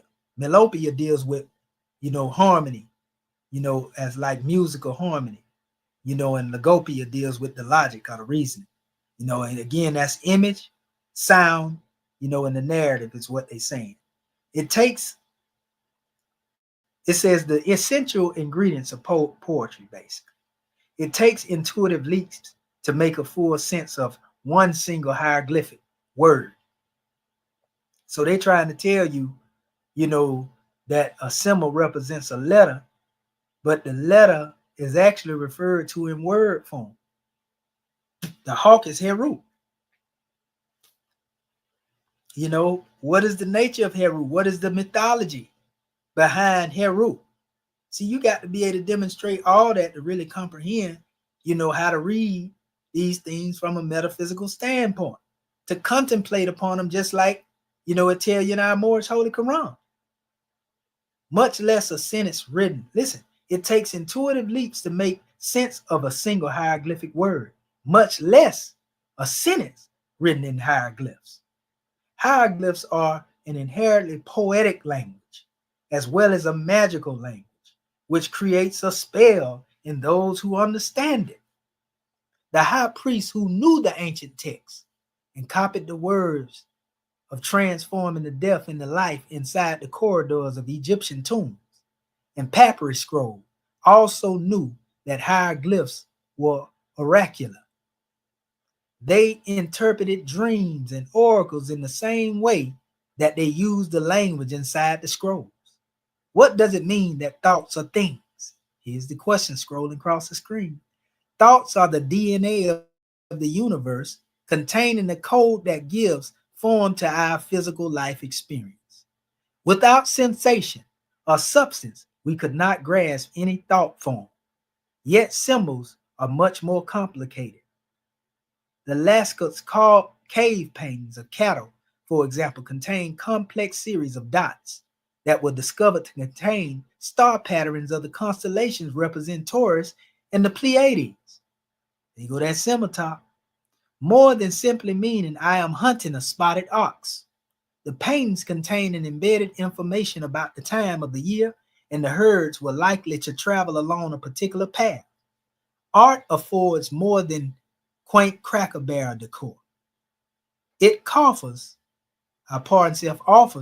important recorded information about how to amplify one's quality of life while providing a sense of order and beauty. It talks about, I believe that was the case with the Egyptian scribe who engaged in three-dimensional art language and architecture. For the ancient Egyptian priests, scribes, and visual artists, the mantic arts they used built doorways into ancient mystery of interlinked science, spirit, and consciousness. So when I tell you that science, technology, engineering, and mathematics is found within the metaphysical language of ancient Kemet and it's concrete, all you got to do is look at the wall. Tell me that you don't see science being demonstrated in the walls of Kemet. Tell me you don't see technology that is depicted in the walls of Kemet. Tell me you don't see engineering on the walls of Kemet. Mathematics within the teachings in the documents of Kemet. Right there, before they even come up with the concept of STEM. So it says humankind continues to move through these doorways, open doorways, now is then, to create new worlds. It becomes entirely possible that hieroglyphs draw us into transformative states of consciousness. These 5 millennia later, just as the hieroglyphs moved and motivated the ancient mind towards its return to source, we are no longer talking about art as an individual expression of consciousness or even a cultural phenomenon. We are talking about artistic process as consciousness itself, the universal pattern of our creative human DNA. Now I'm going to read these aspects here and then I'm going to jump through here because, you know, we are pressing for time. It's not really possible to say this symbol equals that meaning. A symbol occurs meaning expanding with endless interrelated diversity and aspect. A symbol swims in the waters of endless possibility. And those who understand the power of symbol use it as a raft to float from meaning to meaning in a vast ocean of consciousness. That means when you see a symbol and you have a definition of what that symbol represents, that there are multi-layered interpretations of the symbol based upon the context in which the symbol is being expressed. And that's why you hear us say signs and symbols are for conscious minds and men and women of understanding. You understand? So it says, where did this language that is consciousness come from? That's all you're looking at on the wall of Kemet. Consciousness. It's the same thing that we see being displayed. That's the omnipotence, the inimitable perfections being displayed before us. That's the book of creation. When you understand that, then you understand how this book of creation becomes manifest as the language of God. Because if you sit back and you observe what is in creation and in silence, you meditate and you contemplate upon that, then you can find the answer to the things that you are dealing with in life. So yeah, we got a Bible that we can look at and read. Yeah, we got a Quran that we can read. Yeah, we got the Dhammapada. We got the Pali Canon. All these books that you have and hold in your hand and you read, but you fail to read the book of creation when you walk out your front door every day. And that's the most comprehensible. You see? Let's go on. So it said, where did this language that is consciousness come from? In essence, the mind of God. The more than one Egyptian myth suggests that the thought forms of Ta, Atum, and Thought orchestrated the harmonies of the cosmos. The Gospel of John, 1:1-3, echoes this idea, insisting that in the beginning was the Word, and the Word was with God, and the Word was God. Medu, the ancient Egyptian term for the hieroglyphs, meant the Word of God. The Emerald Tablet, Hermes Trismegistus, a Greek magical text attributed to the Egyptian god Thoth, Tehuti, tells us that Egypt was built in the image of heaven, saying that all is of one mind, and that which is below is like that which is above. All created things originated from this one great thought. That's the same thing that's taught in our Moorish Holy Quran. Same thing Brother Mustafa Gadala said in his Egyptian hieroglyph metaphysical language book that we quoted earlier. That's the same thing Normandy Ellis is saying right here now. Everybody agrees. Together, Isis and Thought created the magical incantatory, hieroglyphs, and any high priest, magician, or individual who knew and used them appropriately could command worlds, as did Thought and Isis. The magical incantations written by Thought, or Tehuti, were the laws of Ma'at, the truth itself.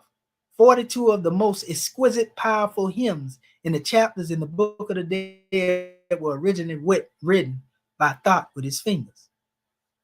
You know, there's much more to be read here, right? But I don't want to take up a whole lot of time. You know, I will go into mentioning one more portion here because they broke down the concept of Heka. And they were talking about the H sounds. We know these sounds because we have expressed them. But it says the Egyptian language is used in 3 distinctly different types of H sounds. There's a soft, breathy H, like the sigh or a breeze, and throaty combined KH sound, right?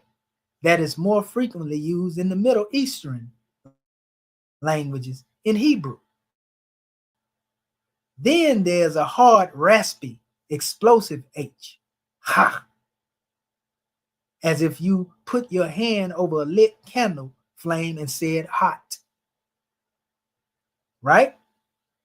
It says potentially that hard H provides an oral expression of the word for magic. The visual impression of the candle wick, a single twisted fiber with 3 loops. Y'all already know I used to say this is the DNA helix. Well, guess what Normandy Ellis said? The same thing. She said, it reminds me of the DNA combining and recombining. Now, I didn't never read this book, but I came to that same conclusion. That twisted flax or twisted rope, you know, that actually is a symbol of time. Ha!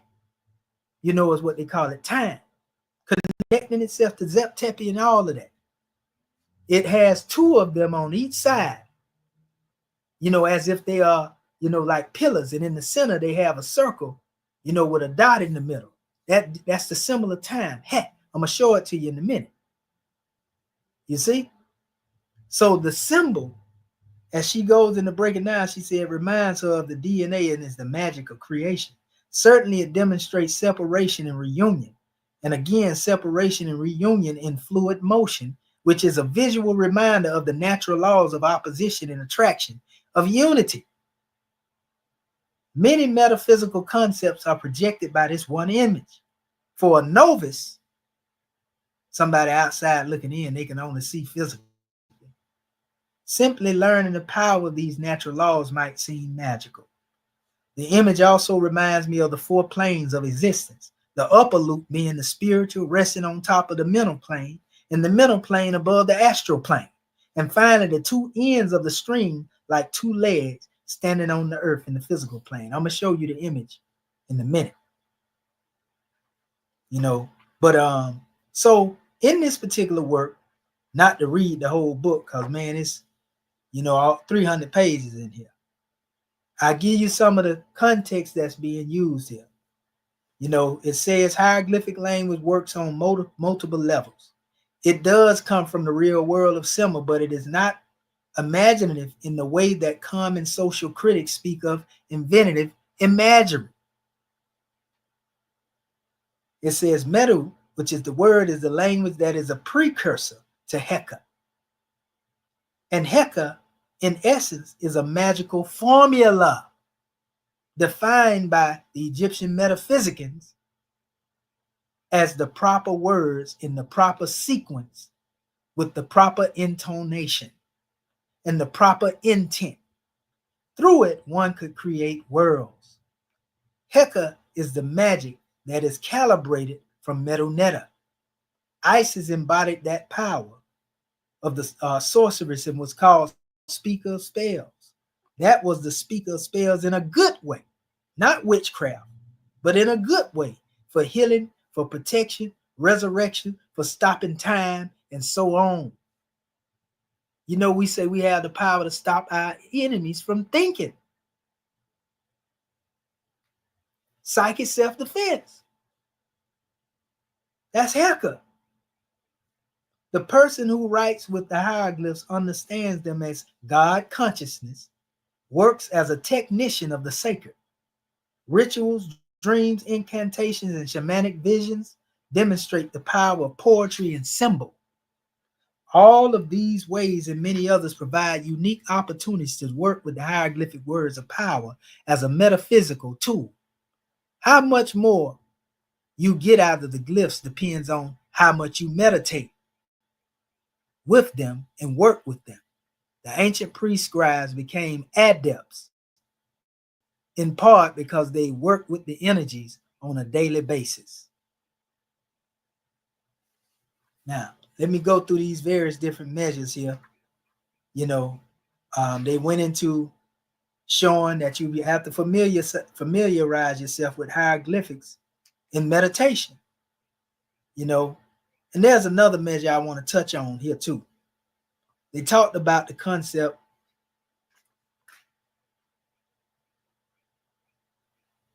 okay, it says when John in the gospel, in the Gospel of John 1:1 offered the formula, and y'all seen the formulas that we was able to create before I even read this book, before I even know about it.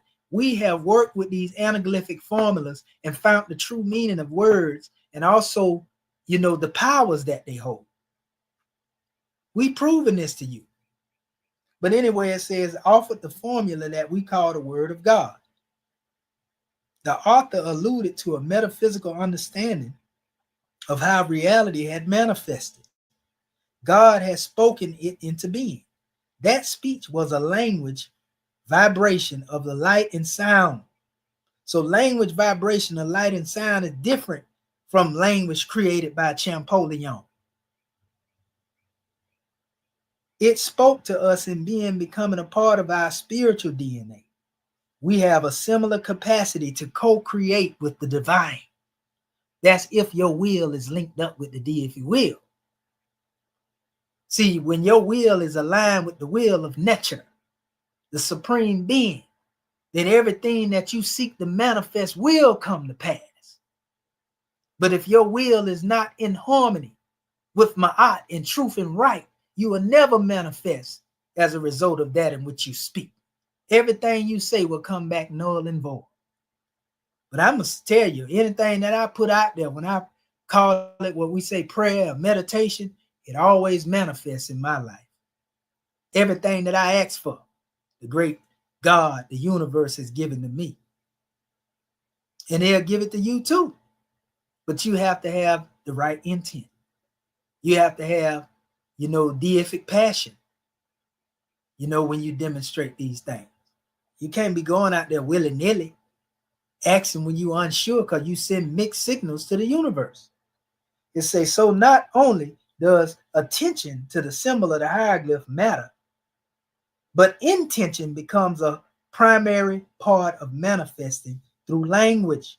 Say what you mean and mean what you say.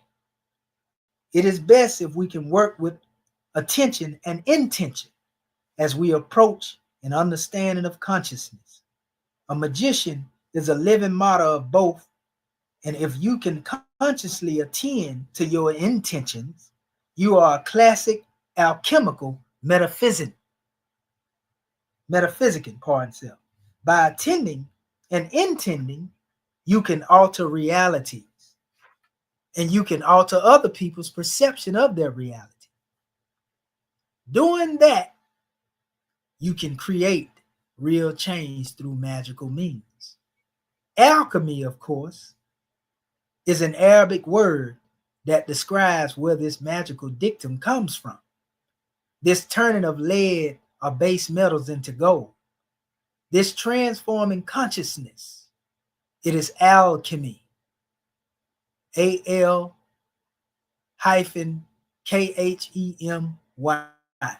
Using the ancient hieroglyphic word Kem, meaning from the land of Egypt.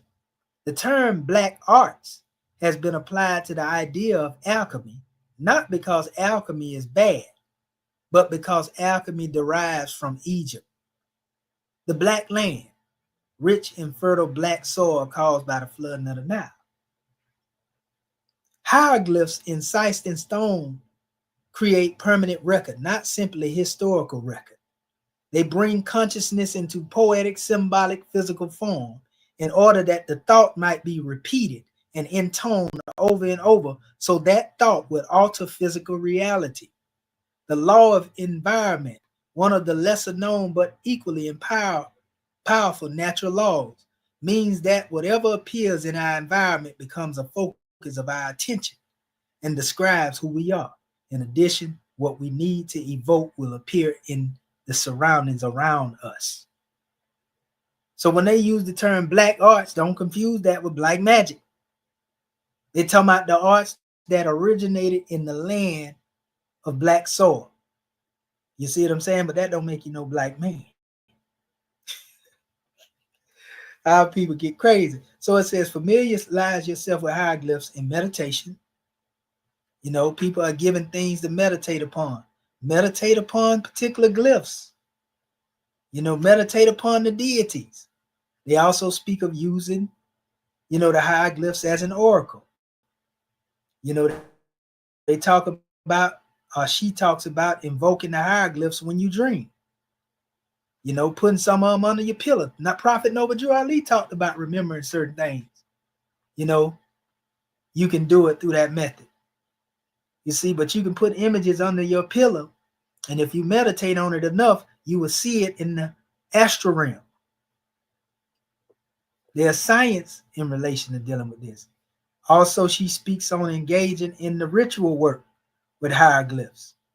You know, there's a grand drawing in relation to dealing with that. You know, and let's see here. There's a measure in here that deals with creating amulets to access the hieroglyphic healing power. You know, use number magic to broaden your understanding of the hieroglyphs. And they talk about what they call, instead of gematria, they call it Kemetic. You see? Kemetic instead of gematria. So now, from now on, you're going to hear us talking about Kemetic, not gematria. You see what I'm saying? We know the G is interchangeable with the K. You know, but that's alchemy. You know, in dealing with these numbers, we actually did that, where you convert words into numbers and you get the real saving power behind it. We have demonstrated this. Then it goes into how ancient Egyptians used the numbers. You know, it goes into all that history. It tell you this is what Pythagoras did, and his students got it. They even tell you right here. It said he was looking around trying to find about the language of the glyphs, and they were sending him all over the place. And then they finally told one pharaoh to go on ahead and basically teach it and stop shuffling their responsibility in order to another temple. You know, your Rome do that all the time. You know, when you trying to get to something that you want out the system, and they have you go through 50 calls, you know, to get to them people. You got to go through all that if you can withstand it. You know, and that's their way. I even noticed this in the teaching in the life story of Bruce Lee. You know, when he was trying to learn martial arts, he would often be shuffled into places in different temples, and he was unsatisfied. But he weathered the storm, because if he would have gave up, like, man, these people ain't dealing with no real martial arts. This ain't got nothing to do with martial arts. That was his first thought pattern. And only then, when he, you know, held fast, that he ended up being able to be introduced to Yip Man. You see? And then he ended up being pushed out there, and his whole drive ended up making him create a universal version of martial arts that wasn't even a fighting style. And he was fighting against traditional styles, so to speak. But his main thing was try to come up with a universal measure that was effective, because he didn't feel like all of those schools that he came through were effective in day-to-day combat. And so that's why he came up with Jeet Kune Do, the art of the intercepting fist. You see? And so, yeah, he was able to develop a whole bunch. But they did Pythagoras, the same way. And it said basically, that they told him to just teach him the hieroglyphs, the meaning of them. And they didn't talk about no books. They didn't have Champolion's dictionary there during that time. So they taught him the meaning of the hieroglyphs, just like Yehoshua in our Moorish Holy Quran. They didn't have Champolion's alphabet. Who gonna debate? Who gonna debate? Pardon self. Who gonna debate that and defeat what I'm saying right now? Did they have Champolion's alphabet chart when these people, the ancient Egyptians, were teaching Pythagoras? That right there should kill the whole argument of the nonsense that people be getting out here demonstrating. It says what Pythagoras learned, he learned mouth to ear, the way real initiates learn the mysteries. Didn't I just tell you that real initiations don't have nothing to do with you going into a building, jumping through no hoops? It's mouth to ear. And most people don't believe it if they can't see it from mouth to ear. That's how you know they came from where you came from. That's how the master leave their footprints clearly cut. That's how we know our teachings come from ancient Kemet by the ancient initiates, the true Hierophants, because our methodology is the same as theirs. It say that is through the oral transmission. The most important requirement of such teaching is being able to listen and to intuit. None of these teachings were written down other than being represented by written hieroglyphs themselves. Pythagoras himself, a teacher in the mystery schools of Greece, many years later taught his students by way of oral tradition. Nothing of his teachings were written down. His philosophy survives because the students took notes which were passed on. Some of 30 years after his sojourn, Pythagoras taught the Hermetic principle that all is number. He returned to the Greek island of Samos, where he had been born, and began the school of philosophy, cosmology, alchemy, astrology, music, harmony, geometry, mathematics, and mysticism. All that he learned from Kemet. What we know of the Pythagorean temple teachings we have read in the works of Plato, Aristotle, Diogenes, Porphyry, Amblicius, and others. Ancient Kabbalistic practice of converting words into numbers is demonstrated in the particular book of Numbers, but also throughout Hebrew scriptures. The chapters and verses of various books emphasize particular spiritual qualities. The use of recurring numbers as qualities also holds deep significance. For example, the 40 days, the nights that the Christ spent in the desert, the 40 days and the nights that Moses spent on Mount Sinai, the 40 days Elijah fasted without food or water appear as signposts of each individual's initiation.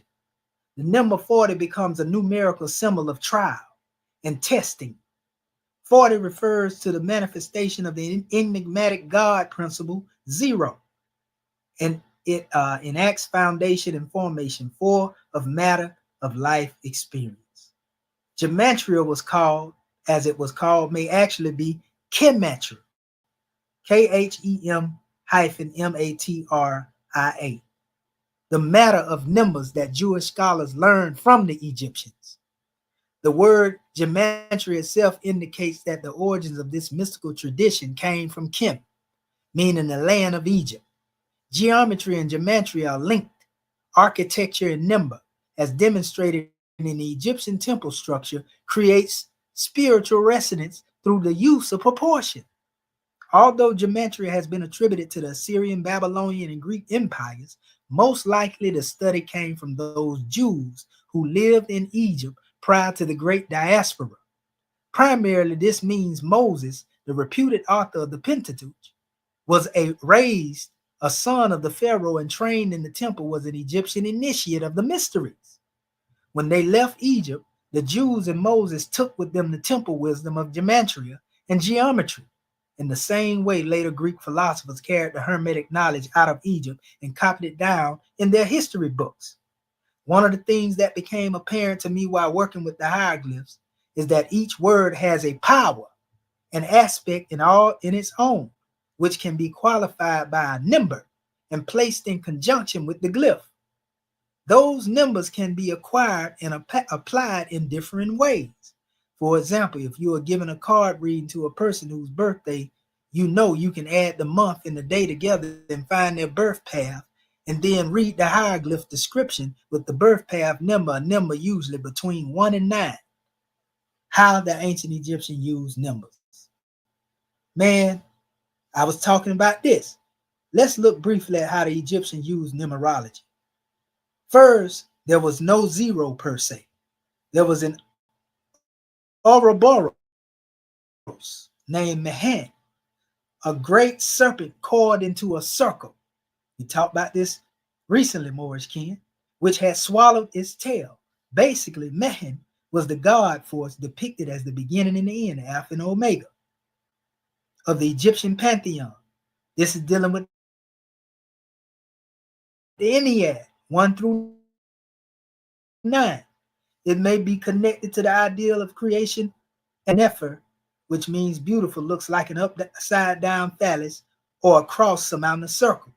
During the 13th dynasty of the Middle Kingdom, Neph, the hieroglyph, was used as a zero in account sheets. However, one can argue that nothing comes from nothing. Into that zero is placed the tail of the serpent, or the numeral 1.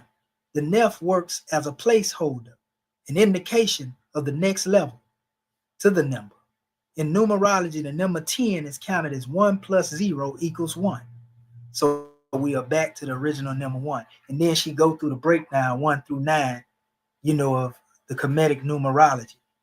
And so, it talks about using numerology as the ancient Egyptians did. It gives examples of that, other ways of numerology with the hieroglyphs. So the metaphysics of the Egyptian language is not without numerology.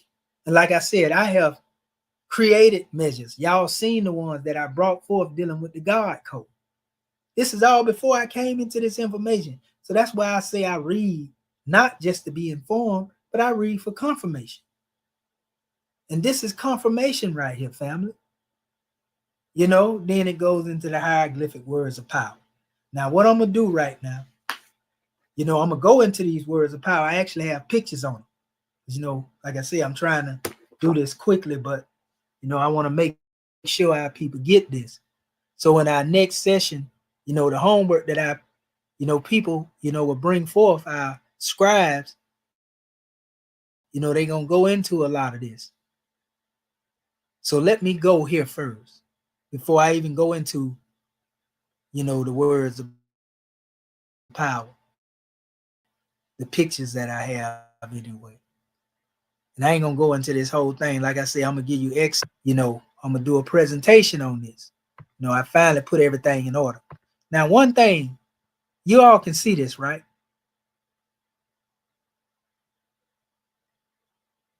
Islam. Okay, yeah. So y'all seen this before, and I'm showing you this. Like I say, they say the letter A represents the hawk, but when you limit that and put that in a box, you imprison, this image to be a letter A. But what is the true meaning? The essence. You ain't gonna tell me that this is Champollion the list that he come up with. Pythagoras didn't have this. Apollo didn't have this. Clement of Alexandria didn't have this. You see? It says the term hieroglyphic is not a native designation for Egyptian rite system, but rather a term applied to that system by Greek visitors to Egypt. It says the Egyptians themselves referred to the hieroglyphs as Medu, words, a term that refers not to the sacred use of the script, but that reflects the long-standing belief of that writing was the creation of the gift of the god thought. Although hieroglyphs are often taken as a paradigmatic form of all ancient Egyptian writing, the hieroglyphic script was in fact just one of several scripts used at different times in different contexts to record spoken Egyptian language. In other words, these symbols represent words and not letters. Words consist of letters, right? But a word itself is not a letter. In other words, like if I said cat, a cat is a cat. A cat is not a letter. But the word cat consists of C-A-T, right? So the words, for example, if I were to demonstrate Kemetically, this would be, let's say, a quail. And whatever the Kemetic word quail consists of would have been wrote in hieratic beside this image to explain what it is, because hieratic was the spoken language. You see? You couldn't write, any pictures, even though they'll try to come up with something of what they call the quail and with Champollion's little methodology, and then explain that, with his little Greek alphabet that he done superimposed on the pictures. But that ain't what the ancestors was doing. So what happened here, this is Champollion's alphabet chart. And now what I did, I showed you the Meroitic. Now this Meroitic chart is way older than Champollion's little charts. His little sound stuff he created here, right? But when you look at the symbols, you don't even see a hawk in this alphabet that was created by, the Meroitic through the Cushites. There ain't no hawk in here now. A lot of alphabets that are in here are not over here. And these are only showing the vowel sounds, and they're showing a totally different expression for some of the things that he do have in here. They are totally different from this. So if this is older and they calling this pseudo, then why wouldn't Champollion's be pseudo as well? And they call it pseudo because they saying that this wasn't used by the ancient Egyptians. This wasn't used by the ancient Egyptians either. But in all actuality, this was used by the Cushites. That's their alphabet. Then the same thing here. They got pictures over here. Right at the top here, Proto-Sinaitic. Some of the symbols are over here, some of them ain't.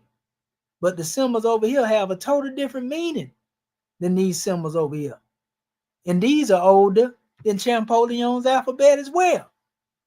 Now you got 3 different alphabets that I just showed you, and all of them have different meanings in these symbols if you want to apply them to a letter. And this is also called a pseudo-hieroglyphic alphabet. So why is Champollion's alphabet, called the true alphabet when this Proto-Sinaitic, which is older than his, this Meroitic, which is older than his, is called pseudo-alphabets. This one come from the Cushites. This come from the Canaanites, or like people say Israelites or Hebrews. Older than Champollion now, but here in the right one. The one that he compared to the Greek and come up with. This is a whole different alphabet. A lot of people don't know than the other one up there. There's certain signs in this Proto-Sinaitic that are not in this Proto-Sinaitic setup.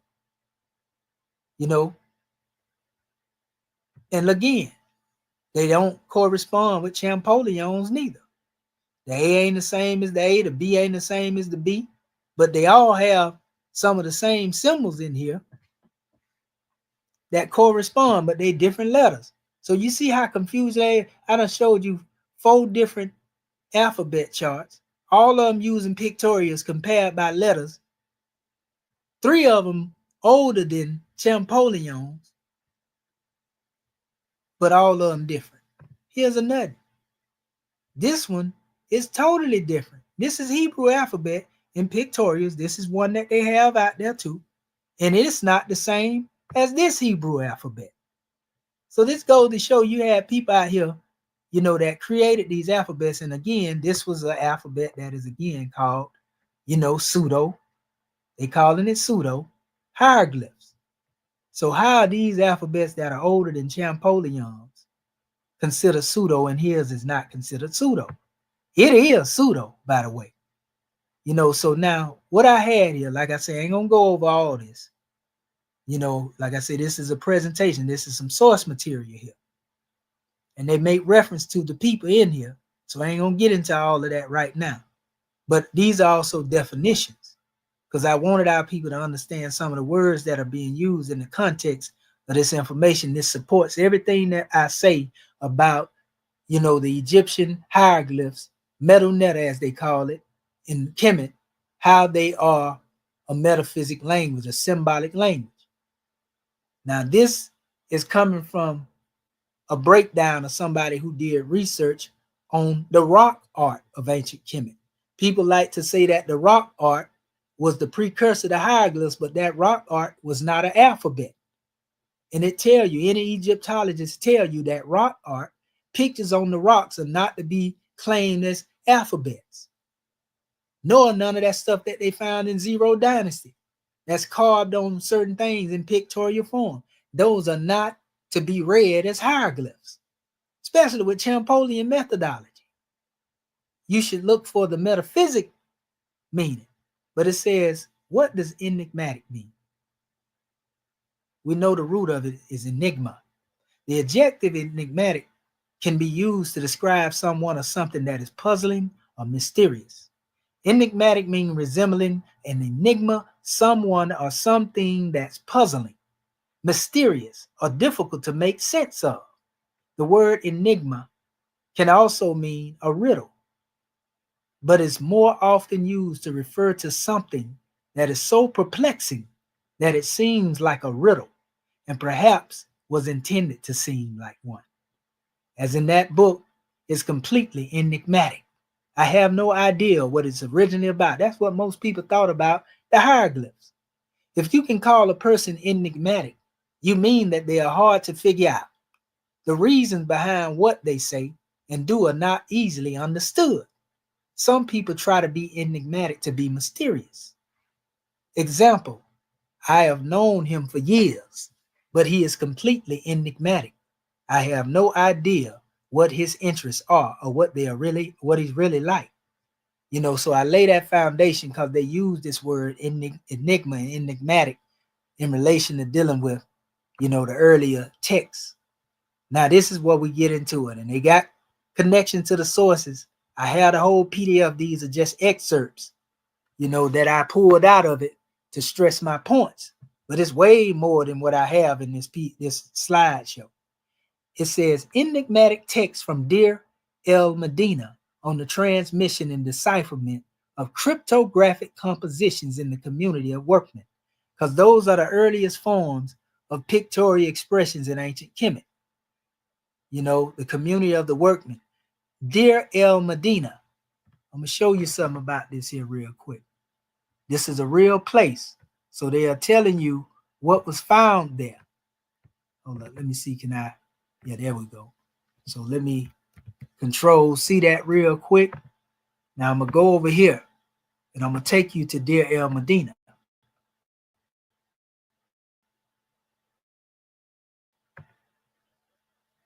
Let me show you. We're making it plain today. Now we're going into the actual information. Now that we showed you and laid a foundation on metaphysics, we finna show you the archaeological proof and science based upon this information that we're dealing with. I'm showing the real place.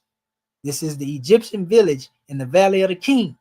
They found a lot of papyri here. And they're going to tell you what papyri they found here. They're going to give you the numbers where it's at. The Deir el-Medina provides a unique glimpse into the lives of the skilled workers of ancient Egypt. See? And there were certain things that was on the manifest inscribed in stone that was never meant to be intent, you know, of being some alphabets. It all had to do with symbolic expression being written, no more than what they call rock graffiti. Actually, they call it more like graffiti. So let me go back real quick here. You can look that up yourself, Deir el-Medina. Stephanie Polis and Philip Sear. This is where this is coming from, abstract. This paper aims to shed new light on the transmission and interpretation of enigmatic texts during the New Kingdom. It offers a fresh analysis of two previously published ostraca in Old Cairo, CG 25359. Those are numbers where you can get the paper. That's the paper number. Torin CGT part 57440. You can look them up right now if you want to, which have so far been neglected by the Egyptological community. We show that the Old Cairo GC 25359 contains a copy of captions from enigmatic Netherworld book of the Solar Assyrian Unity.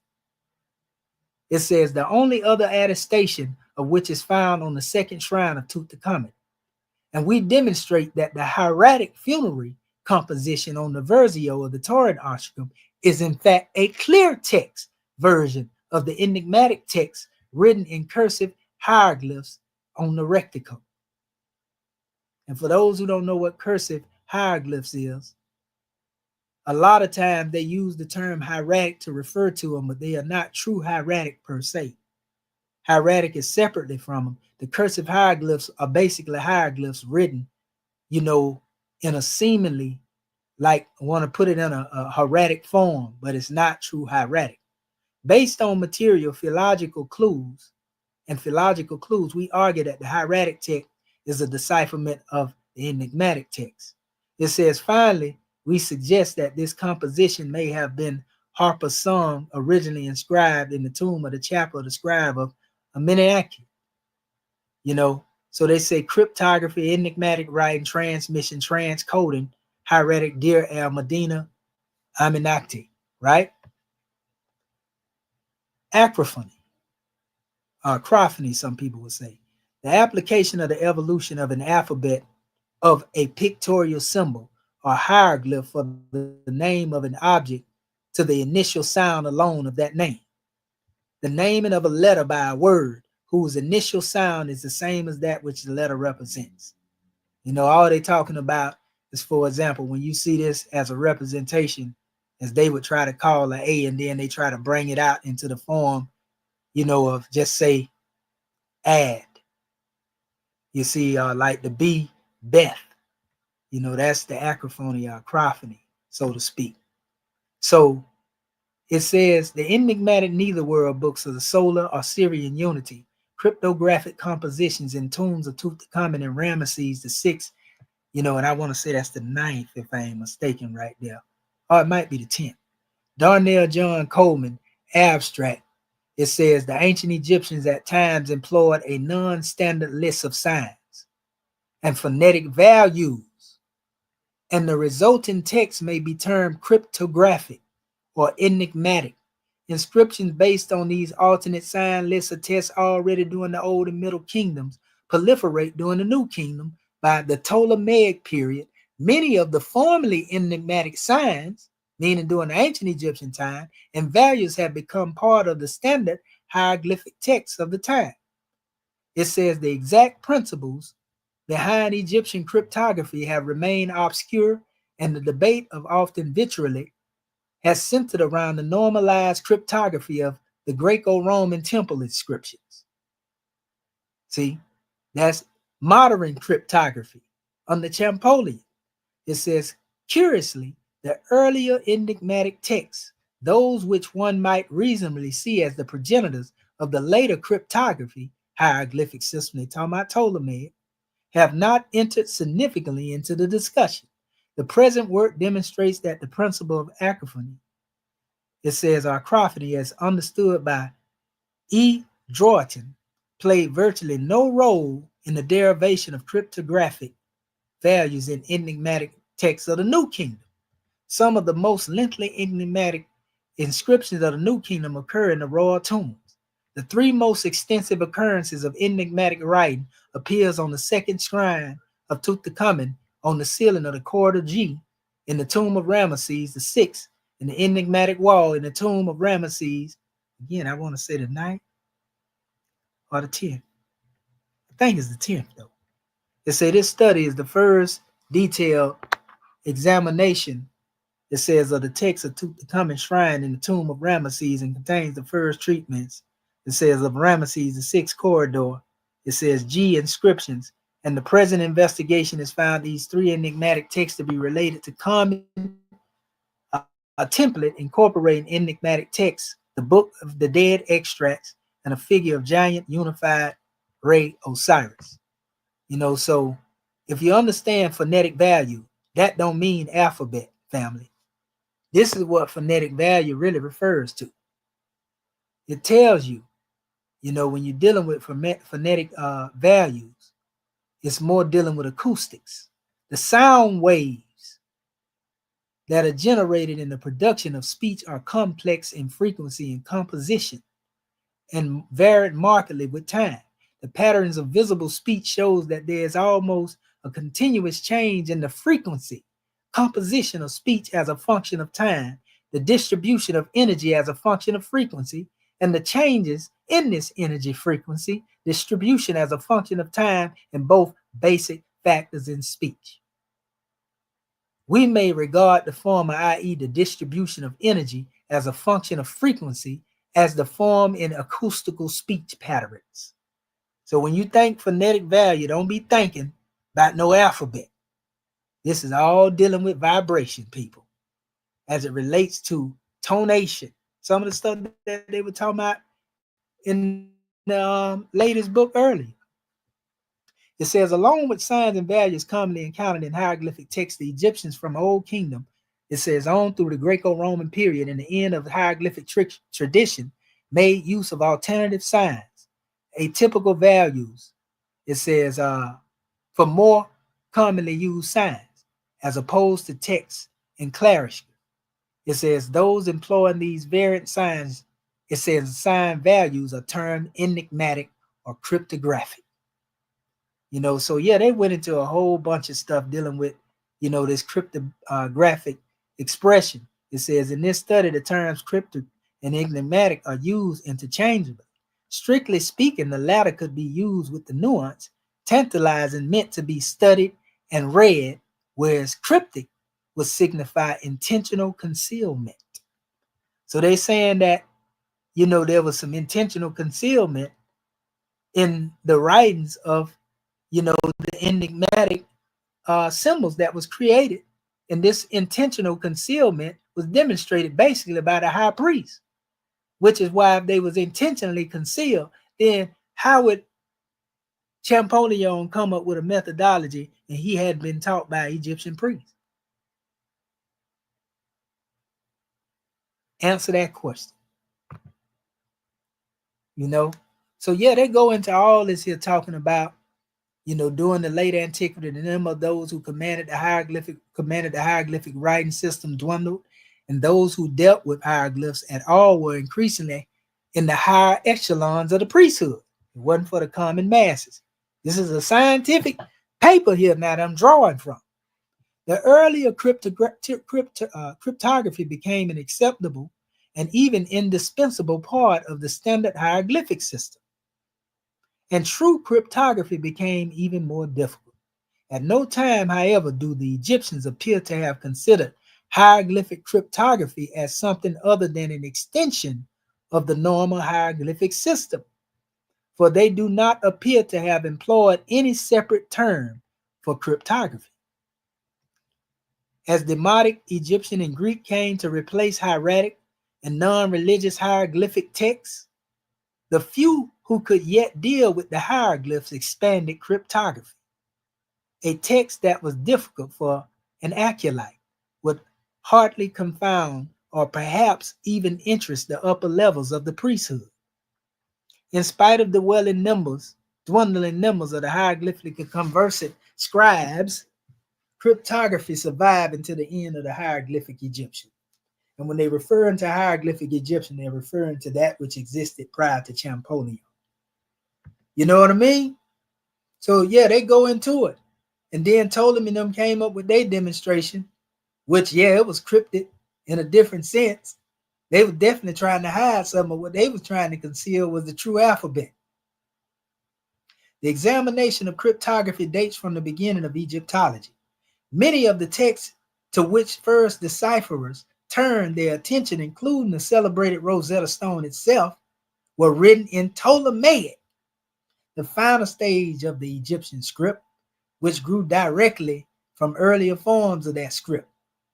So though they took sign, remember they added, thousands of signs to 700 signs. They end up with 7,000 signs in the end. So the Ptolemaic language is different from the ancient Kemetic language.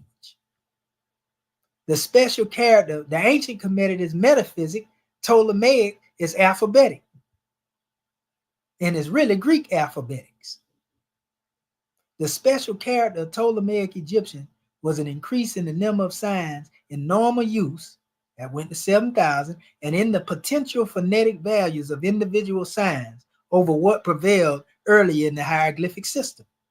These increases in numbers of signs and values resulted directly from the incorporation in the normal hieroglyphic sign list of sign values derived through the principles earlier applied most freely in cryptography.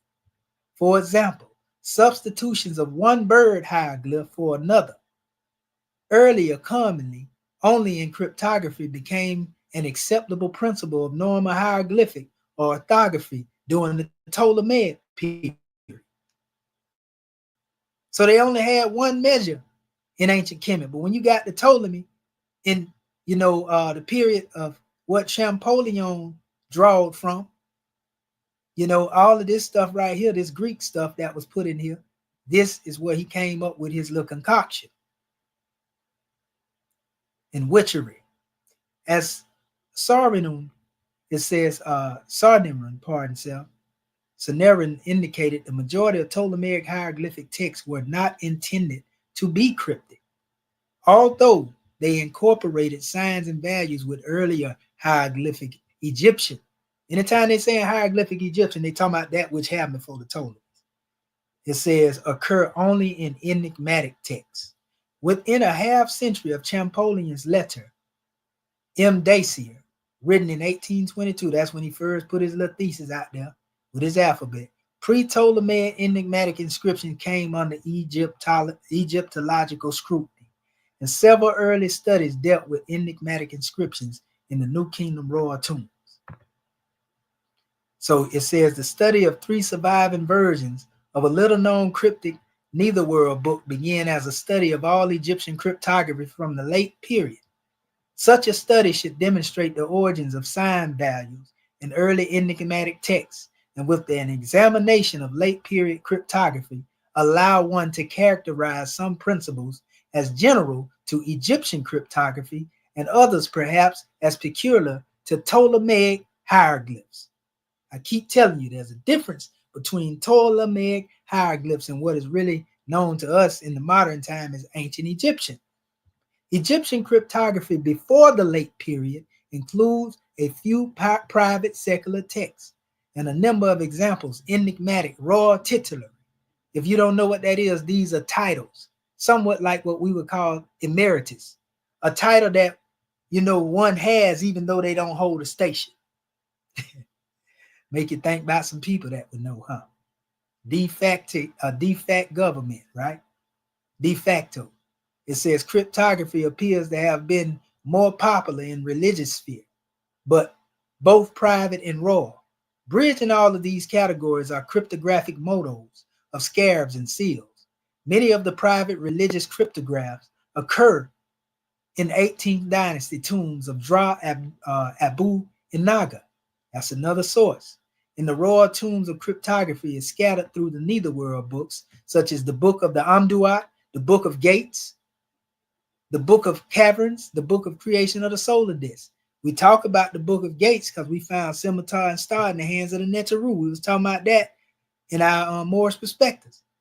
In general, the cryptography in these texts from the Valley of the Kings is like the cryptography of earlier texts, sporadic and seldom lengthy. Among the enigmatic texts composed in Egypt before the close of the New Kingdom, there are, however, 5 religious treatises from the royal tombs which are wholly cryptographic or partially composed of long sections of cryptography. It says 2 of these are cosmographic texts. which incorporates substantial enigmatic passages, namely the Nut book, or the Book of Day and Night.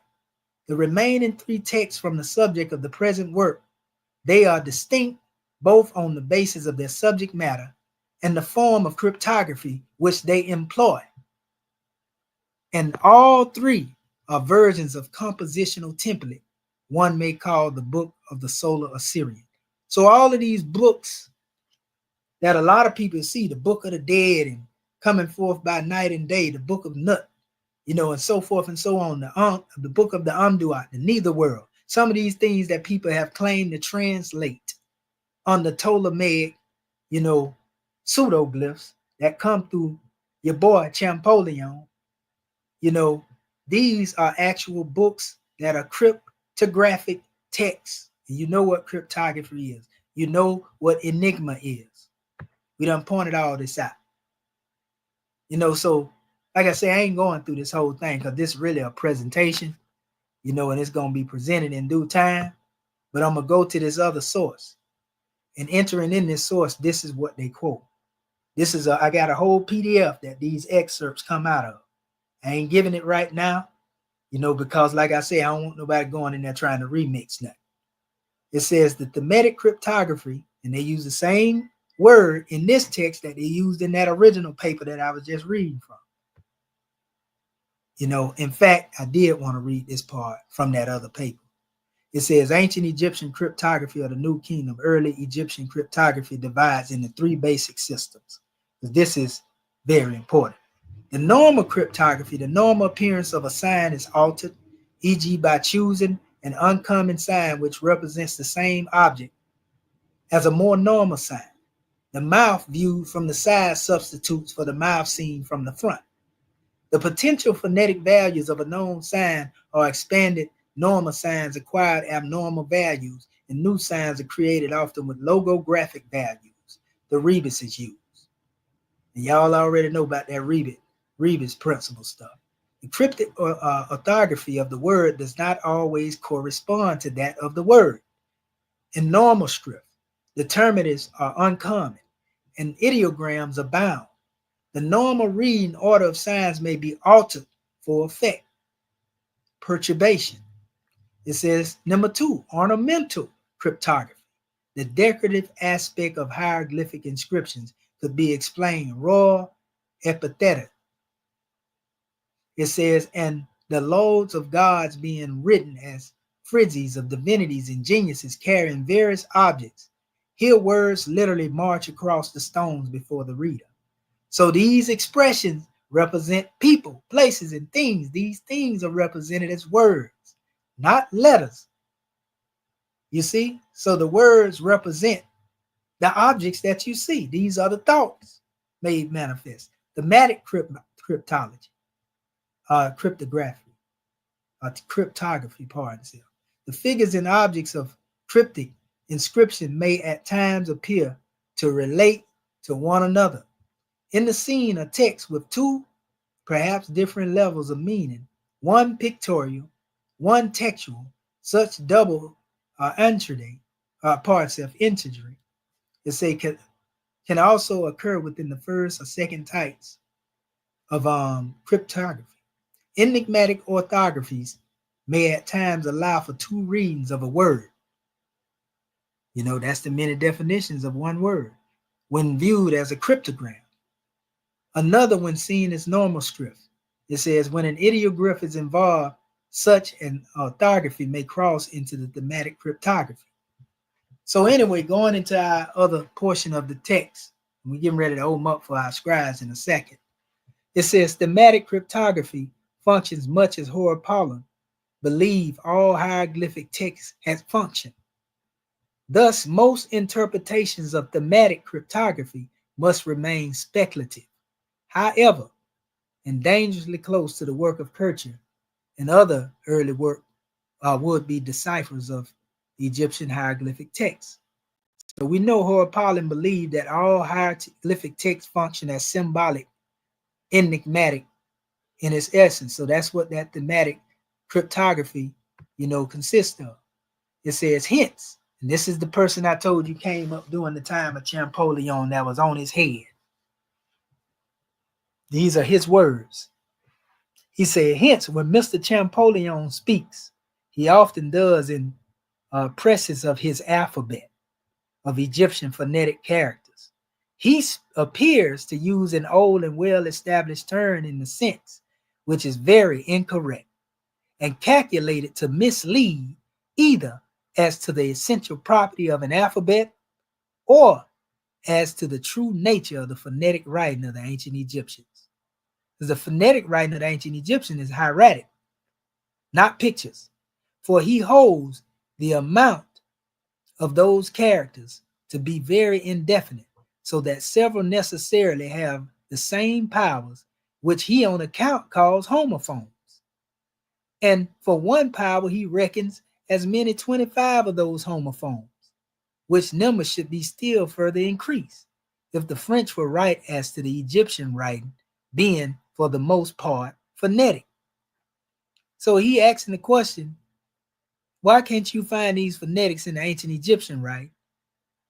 You know, they have more than one letter representing the same symbol, basically. And that's where you get Champollion at. But it says the calling then the collection of signs phonetically employed by the Egyptians as an alphabet is evidently a gross misapplication of the term. And although it does not, as I hope to be able to show, the course of this work contain near as many characters as it is present supposed, yet there are quite enough really included in it to make the Egyptian phonetic delineations fall far below the rank of alphabetic writing. See, this is somebody doing Champollion time on his head, just like I'm on his head right now. And they saying what he's saying don't make no sense. He said, the characters employed in this writing of two kinds. The images are resemblance of external visible objects, arbitrary marks. Each of these again may be subdivided into two kinds according as the application of them is direct or metaphorical. Now it's crazy that I've been saying this the whole while, but somebody was saying this during the time of Champollion. However, the subdivision of arbitrary marks is less noticed because both applications of them are arbitrary, and the metaphor does not strike our imagination as strongly in the use of these as it does with the signs of the first kinds of employed. Hence, the most usual distribution at present made of the characters used is an ideographic branch of art, is into each kind. Images employed as signs of those things of which they are imitations. See, Mustafa Gadala talked about this. Normandy Ellis spoke on this in her book. Images metaphorically transferred to being signs of other things. Arbitrary marks in pari passu, the writing admitted to have been invented by man, may be distinguished into three sorts, according to the predominance in it of one or other of these kinds of characters. Right? So it says the distinction between the two kinds of characters, though neglected by modern writers, was not overlooked by Clemens of Alexandria. So they're letting you know that Clemens knew what was going on, for he referred to them quite different classes. Whether he was right or not, separating them so far asunder, it is evident from his doing so that he considered the two kinds being very distinct from each other. In other words, the difference of an alphabet from pictures. And it would be interesting to examine the precise view he took of their difference. He ranked then the first kind under the characters directly, and second under the metaphorically or tropically applied. So the hieratic and the demotic was alphabet, and the pictorial was metaphorical. The pictorial character, particular mimetic, and mimetic is just imitating something. He looked upon it as one directly and appropriately applied to denote the object of which is the immediate imitation. And then he said, that's a lot of Latin there. Bishop Warburton, in his treatise on hieroglyphs, states that the mimetic characters were found by Stellenberg graven upon rocks. in the province of Permia, near the river of Genesi, that is, on the confines of Siberia. It says also in the heart of the country, he has given a drawing of the characters from that writer. And he says, I have not had access to the original work. I insert the fact in my text on the authority of the bishop. Ideographic right. The general mimetic, on the other hand, he regarded as belonging to that species of tropic which is formed by transferring a character from its primary appropriate signification to that of an object of which it is an immediate resemblance to denote any other object of the same family or class. But as the mean in which I attach to this remarkable passage of Clemens is quite different from any as yet given to it, it will be necessary to state the grounds which my interpretation rests. Among the Egyptian legends, which the originals or copies have been brought to Europe, there may be observed groups of images, whether mimetic or metaphoric, with writings of different kind placed in vertical lines on their heads. Even some of the specimens given by Champollion in his presses appear to be of this nature, and it is likely that many such could be pointed out by anyone who had access to the description of Del Egypte. The apparent difference of writing in these renders it probable that the time making the insculptures were also different, and the probability would approach almost to certain records were even so old as Mr. Champollion supposed. If there were really the case of mimetic characters of the groups must have been originally pictorial, and in the process of time when the art had improved, the other writing was superadded to supply the deficiencies of expression in the older style. It says, what corroborates this view of nature of the legends in question is that Clemens of Alexandria is very remarkable on account of the hieroglyphic system of the Egyptian mentions a direct mimetic kind of writing, which is symbolic or pictorial kind. Now, it is to be observed that it is not of pictorial characters he there speaks, but of pictorial writing, in which, of course, those characters much have predominated. If specimens of such writings existed in his day, the most probable way of accounting their disappearance would seem to be that above suggested. Right? Then he says the metaphoric or figurative use of graphic images arose, I apprehend, partly from the impossibility of representing every idea by an immediate likeness, and partly from the natural inclination of the human mind to compare different things for the purpose of finding out points of similitude, and its consequent tendency to support or supply indirect resemblances where direct ones were not to be had. But the comparing faculty is so interwoven in our nature that it shows itself in metaphoric representation of our ideas, not only by images, but also by arbitrary signs, and by these latter again, not only when they are of a graphic, but also when of a verbal nature. You know, so, man, he went in, and he said but although it was discovered by the late Dr. Thomas Young that such an application of them was actually made to the expression of foreign names, and discovery was afterwards completely verified by M. Champollion as far as respects the Greek sovereigns of Egypt and earlier Roman emperors. Yet it is certain that this was not the original characters. So the original pictorials were not used as alphabets, and it is extremely improbable that it ever, even to the last, became a general one. Surely if most of the hieroglyphic writing, or even considerable portion of it, were phonetic, the circumstance would be quite unaccountable, that among various groups of which explanations have been transmitted to us by ancient authors, there actually is not a single one of this description. He on Champollion head.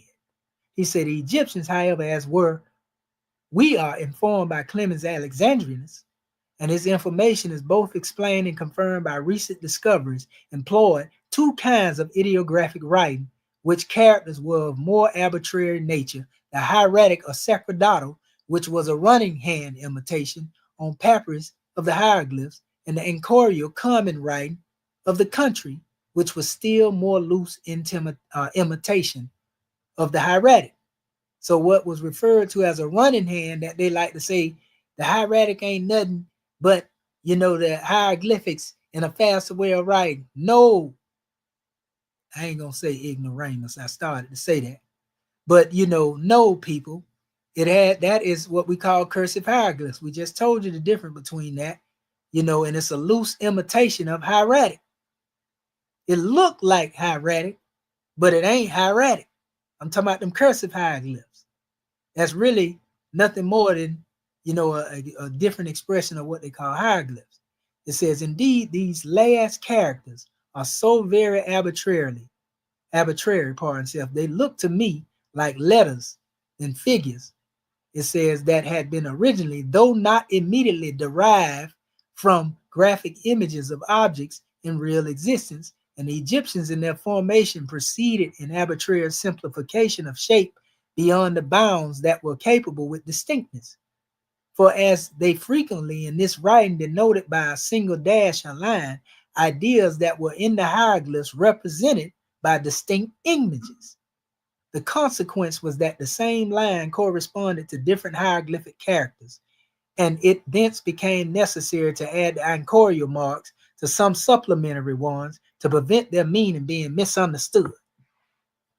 The distinct singleness of Egyptian sign gives the Metaphysical, it says, the better chance of analyzing their separate significations, supposing him to know the collective meaning of an entire group. That takes some study and time. At the same time, it deprives him of the meanings of determining by their number whether they are ideographically or phonetically used, since in this system there may be many signs wanted on the former supposition on the latter.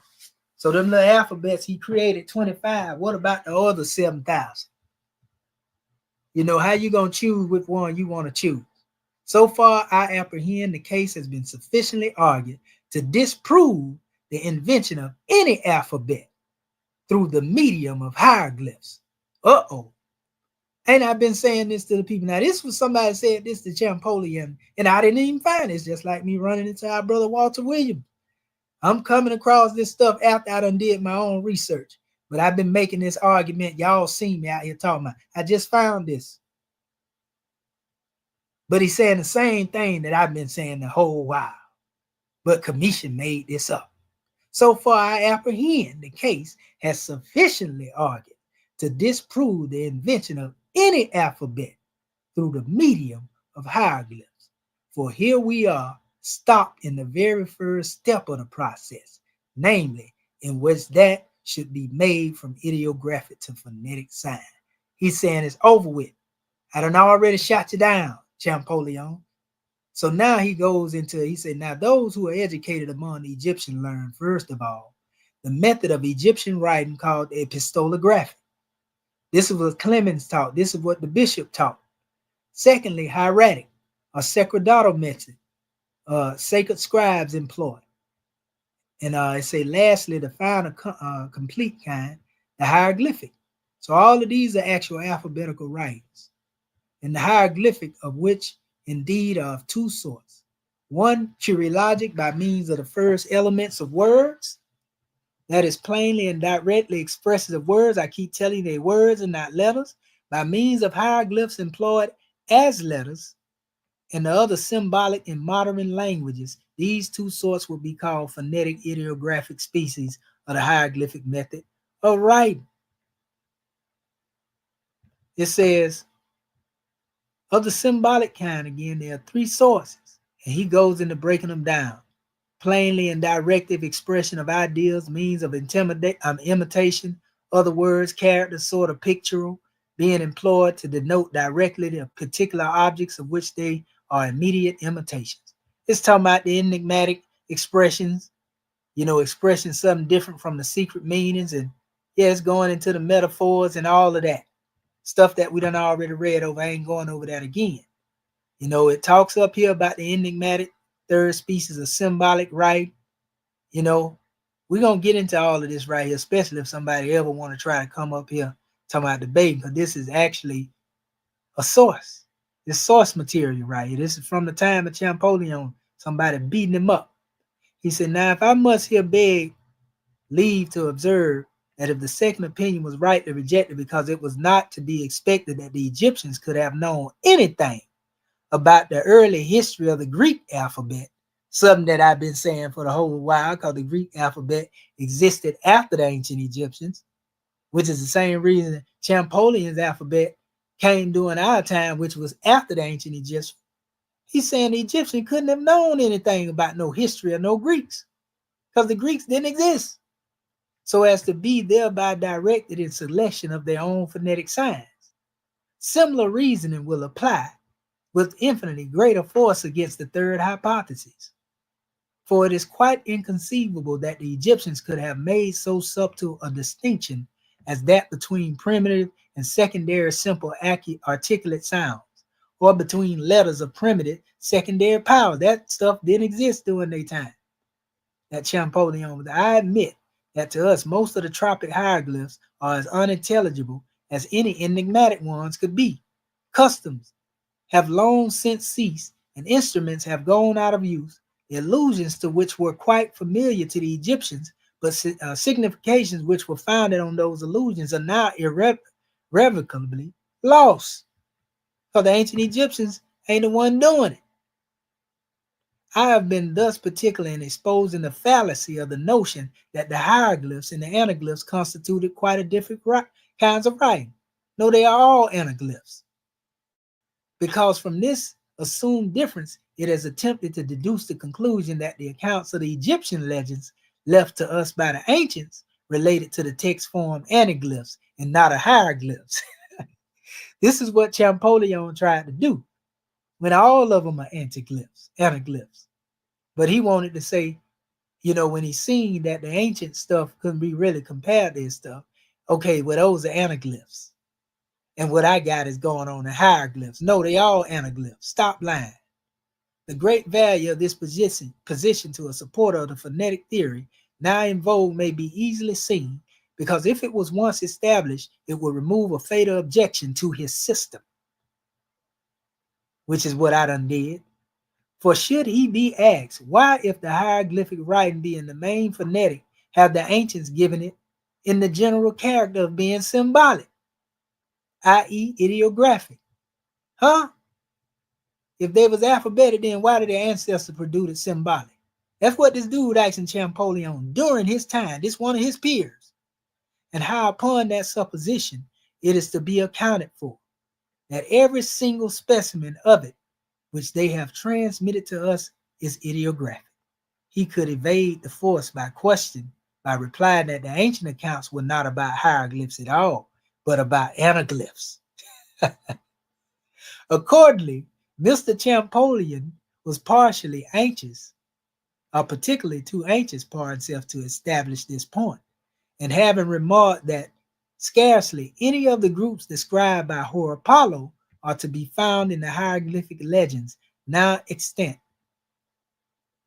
he assumed, in conformity with suggestions of Imlortony, already noticed that certain distorted figures and unnatural combinations of figures still remaining in relievo on the walls of Egyptian buildings compose the characters called anaglyphs by the ancients. Huh? There's a trifling objection to this conclusion, that Horapollo entitles his book, which seems to imply that legends therein describe hieroglyphic, and it might be added generally to the text of which accounts have been transmitted to us by the ancients are expressly called by them hieroglyphic. But the fact is, Horapollo did not know the meaning of the Greek word, as well as M. Champollion, and made a wrong application of it in this instance, which was the cause of the very prevalent mistake now rectified by learned Frenchmen. It says, the evident certainty of the use made out for his newly discovered writing is very amusing. He whooping Champollion over here. In the meantime, we know through Clemens that it was enigmatic method which was used for the purpose here described. And as to the tropic writing, which is the employment of hieroglyphs, they were called anaglyphs. And we are expressly informed by the same authority that this kind was intended for celebrating the praises of Egyptian kings. And of course, for the most general and public reading, the very opposite use to that attributed to it by M. Champollion. To such an extent did this giddy writer betray their ignorance of his subject or disregard the truth. Boy, he is not playing with it. And this is the last portion. Thus, I gave y'all more than I intended to. Thus, to establish his conclusion, he requires the reader to believe, first, that the anaglyphs were quite different kind of character from the hieroglyphs. Although Clemens makes them out hieroglyphs, that is, hieroglyphs applied to a particular subject. So they are anaglyphs. Ain't no separating one, them anaglyphs and these ain't. The second, that anaglyphs were used to conceal the mysteries of religion. Though Clemens tells us expressly they were used for the publication, not the concealment of a subject quite unconnected with religion. In other words, that's what he used them for, to conceal the mysteries. Third, the characters explained to us by the ancients were not hieroglyphs, though the ancients themselves expressly called them by that name. Surely the reader must be very unreasonable if he will not acquiesce to so modest a demand. Body, bag. Gun down, gun down, gun down. So, in my closing, family, in my closing of this drawing, I told y'all I was going to show y'all some things briefly. I'm just running through these. Some of the scribes had this text. They had a book. Some of them may not. So, actually, I have a lot of them here. I ain't going to go over all of them. I was speaking on, the hair. And I was talking about this representing time. In this book, this is still the book, Normandy Ellis' book dealing with hieroglyphic words of power. And she breaks down 60 different glyphs from a metaphysical standpoint. And so I took various different excerpts out of these measures. This is one, for example. This one is the duat, the amduat that we spoke of earlier. These are symbols of amduat, And so it says that sacred place of darkness, the hidden world of emptiness before the fullness in light, is known as duat, the womb of the goddess Nut. See, when you get into the metaphysics, now you can understand. When you are in darkness and do not know what will happen next, be still. That can represent a principle in your life. When you're in a dark period of your life, let the peace be still. You are held in the belly of the great mother. In the darkness of the chrysalis, it says the caterpillar is reshaped and divinely transformed into a butterfly. So all this darkness is necessary for your unfoldment. You remember the seed of life is held in the darkness of the earth, according to our Moorish Holy Quran, and it grow apace, right? If you find yourself in doubt or worry, think of the stars and how their light encourages us to move in darkness. In the myth of Nut and Geb, all the stars in the Milky Way live internally inside the body of Nut, the great mother and the sky goddess. Each star is living a shining spirit of every person who was ever born or died. We star people. We come from the stardust, right? Or has yet to be reborn. That's scientific fact. A star, of course, is like our sun, ever changing and giving off energy. Energy can never be destroyed. It only changes form. Even in the dark times of your life, you are living, changing, and shining.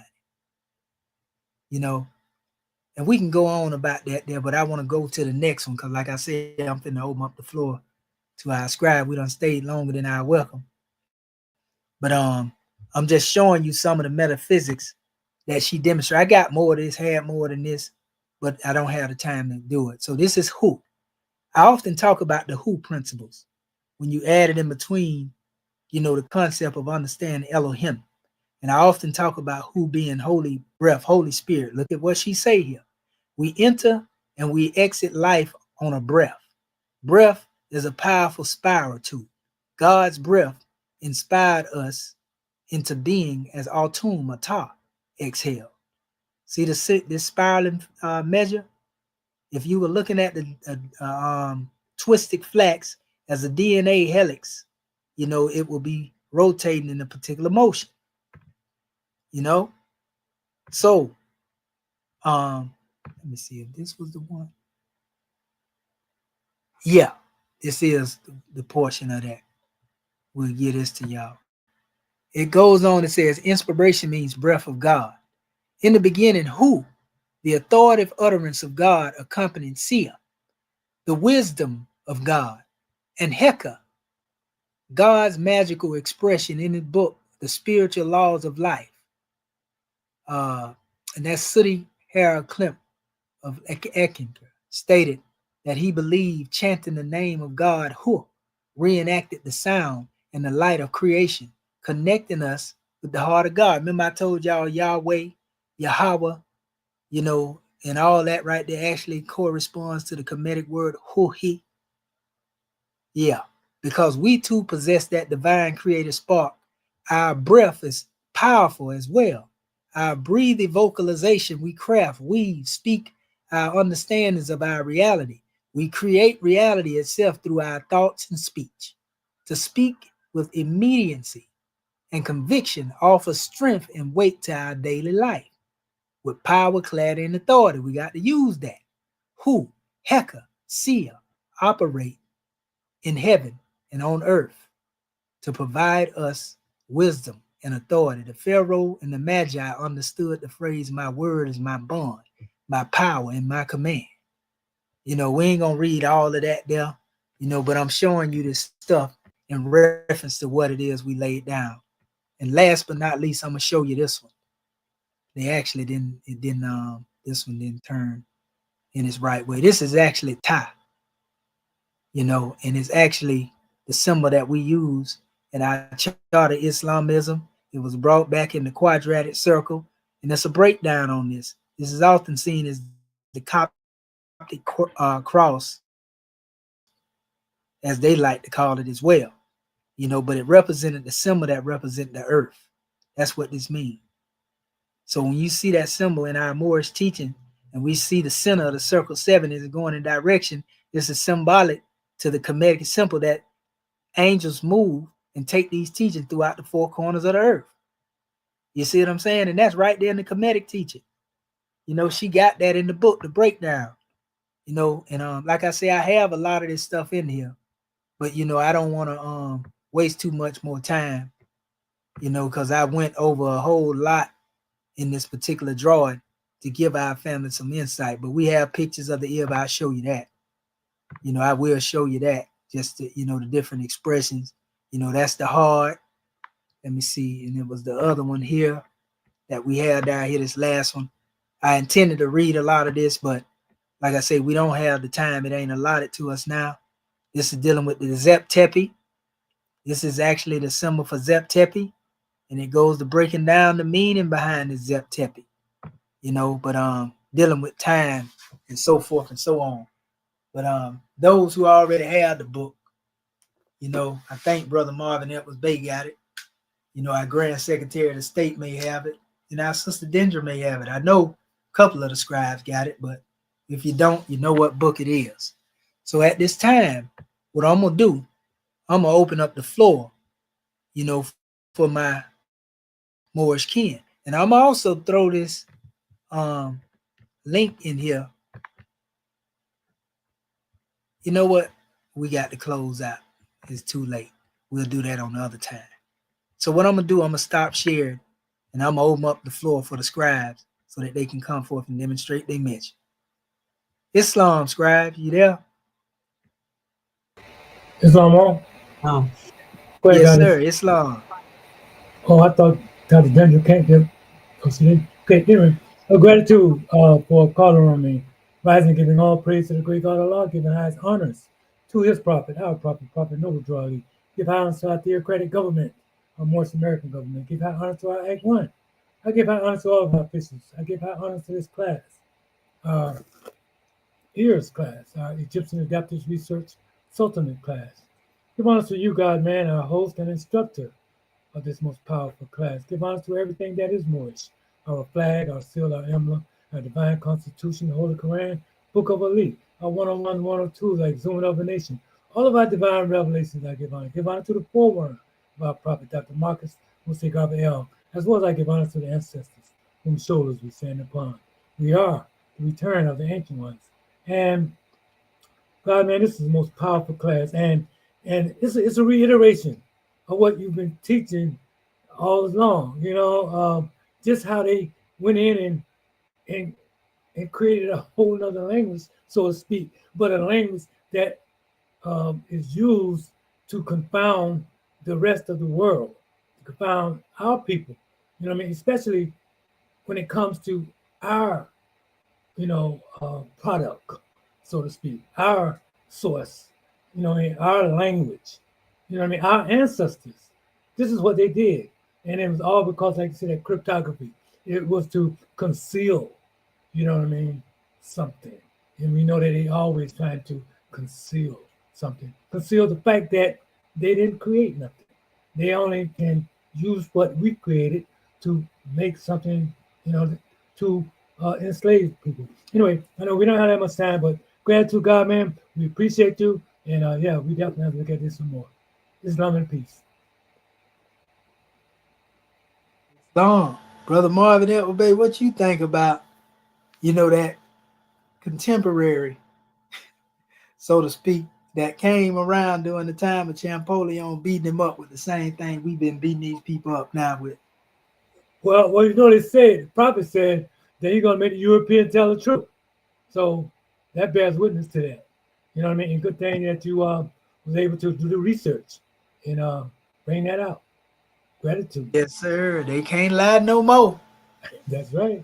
And like I say, we ain't giving them the PDF to it so they can go out there and try to remix nothing and rebut it. We just want somebody to come up here trying to, challenge it, and we're going to give it to them. But Right. Other than that, we're going to put it out there as a presentation, and we got little more things we want to do. We want to probably put some pictorials in it, just to give our people some background. But other than that, like we said, they can't trump that information. But gratitude for your measure, scribe. Well, all right. What about our other Moorish king? Islam. Islam, Sister Curta Bay. Islam, I tell you. Man, I just you already know I'm over here. I tell you, I'm just like floating in this big ocean of energy. I tell you, this has been wow. I don't even have words in this English language to express what I'm feeling right now and what all this information got, man. It's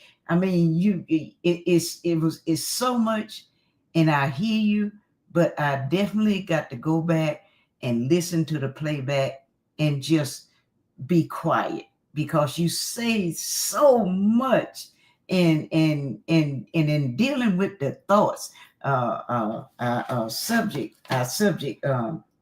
What does it mean that thoughts are things? Thought are the DNA.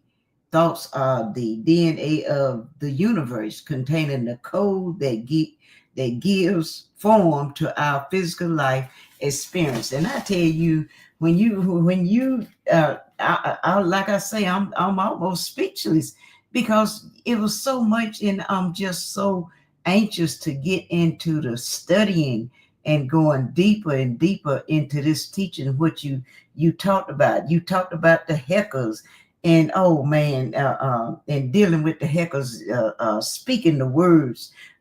You talked about how the heckers is the magic of the meta, and the heckers is the magic words. And I know when the prophet was showing me about the thoughts, when Yehoshua said your thoughts are wrong, and I just couldn't leave it. And I've been studying and trying to get more information, and man, you just took me and y'all just then throw me out there in the middle of the ocean, and I'm like, I'm just basking in all of it. I'm just enjoying my little self. You've given me everything I needed, and you can't tell me don't ask for it if you don't want it, because Allah will give it to you and more. Like I say, man, I'm just speechless. I don't want to keep babbling and babbling, but I wanted to ask you right quick about one question. And I understand that we come from the stars and all that. And you said when you talked about how the Samaritans, how they teach about us coming from the stars and was seated and all that. Do we don't how you put it, do we don't teach it like they be saying, right? I hope I'm saying it right. When they talk about we come from the stars. We come from the stars and whatnot. And I understand we are made of everything in this universe. And that's the way I see it from the way the prophet brought. But I do know that they teach it kind of different, talking about we come from the Anunnakis and I guess my question is there are different points of views on that, right? We teach it one way and they teach it their way. Is that correct? Yeah, it's the same story being told by different people, different coaches. Okay. We say Elohim in our Moorish Holy Quran, but Kemetically, we say Neteru. Right. Sumerian, we say Anunnaki. Same story being told from different aspects. Right. Okay. That's why most of, the Anunnaki pantheon, a lot of them correspond with the Kemetic pantheon. Right. But that's, just different. That's some, self-study and research to see the comparisons in that. But, they definitely represent the same cosmology being told in a different way, so to speak. Like amongst the Orishas, you got 7 Orishas. You know what I mean? The 7 Orishas, represent the 7 creative powers in the teachings of the Orisha. Right. And I they have Ash and Asha, which correspond with Ish and Isha, which represent the divine feminine, divine masculine. Go ahead. Yes, and when I was thinking about their teachings, and I could see the similarities, and so I'm looking at it and I'm saying, why are we fighting? Why are we fighting about stuff instead of coming together on the similarity? Because people trying to pit them against each other, based upon different authors that they done came from and listened to. And them authors done put an extra spin on the narrative. So to accept the Sumerian teaching from Zechariah Sitchin, and then somebody accepted from Billy Carson, and then somebody else accepted from Malachi York, they all talking about the same Sumerians and the Anunnaki, but they have their own thesis on the way it's said. And so they get in conflict with each other based upon that, just like Christianity. When you deal with the Methodists, the Baptists, and all these different sects, they same supposed to be studying the same book. Allah said in the Quran. How you gonna say y'all basically on the truth and you divided and you studying the same books? Do you have any sense? Allah say that in the Grand Quran. These Christians say that the Jews don't have nothing to stand on. The Jews say the Christians don't have nothing to stand on, but they both profess to study the same book. The Quran say that, the Grand Quran. Do you not have any sense? And that's basically what's going on with the people. Whereas we have different expressions of the truth, and they don't look for the commonality. They've been taught to be in competition. So they're going to always try to show you, all right, I'm Sumerian, and you can show them. Well, all right, brother, we have a lot that's in common. Nah, they want to fight. Nah, my doctrine is better than yours. What you saying is wrong. Mine is, and that's the problem with them. And that's how you understand that they don't understand the teachings of them books. That's Because right. them books and they teaching be teaching universal principle, and they coming with demarcation and division. How you gonna say you Kemetically Ma'atic and you dealing with truth and right when all the while you causing division? That's right. That's right.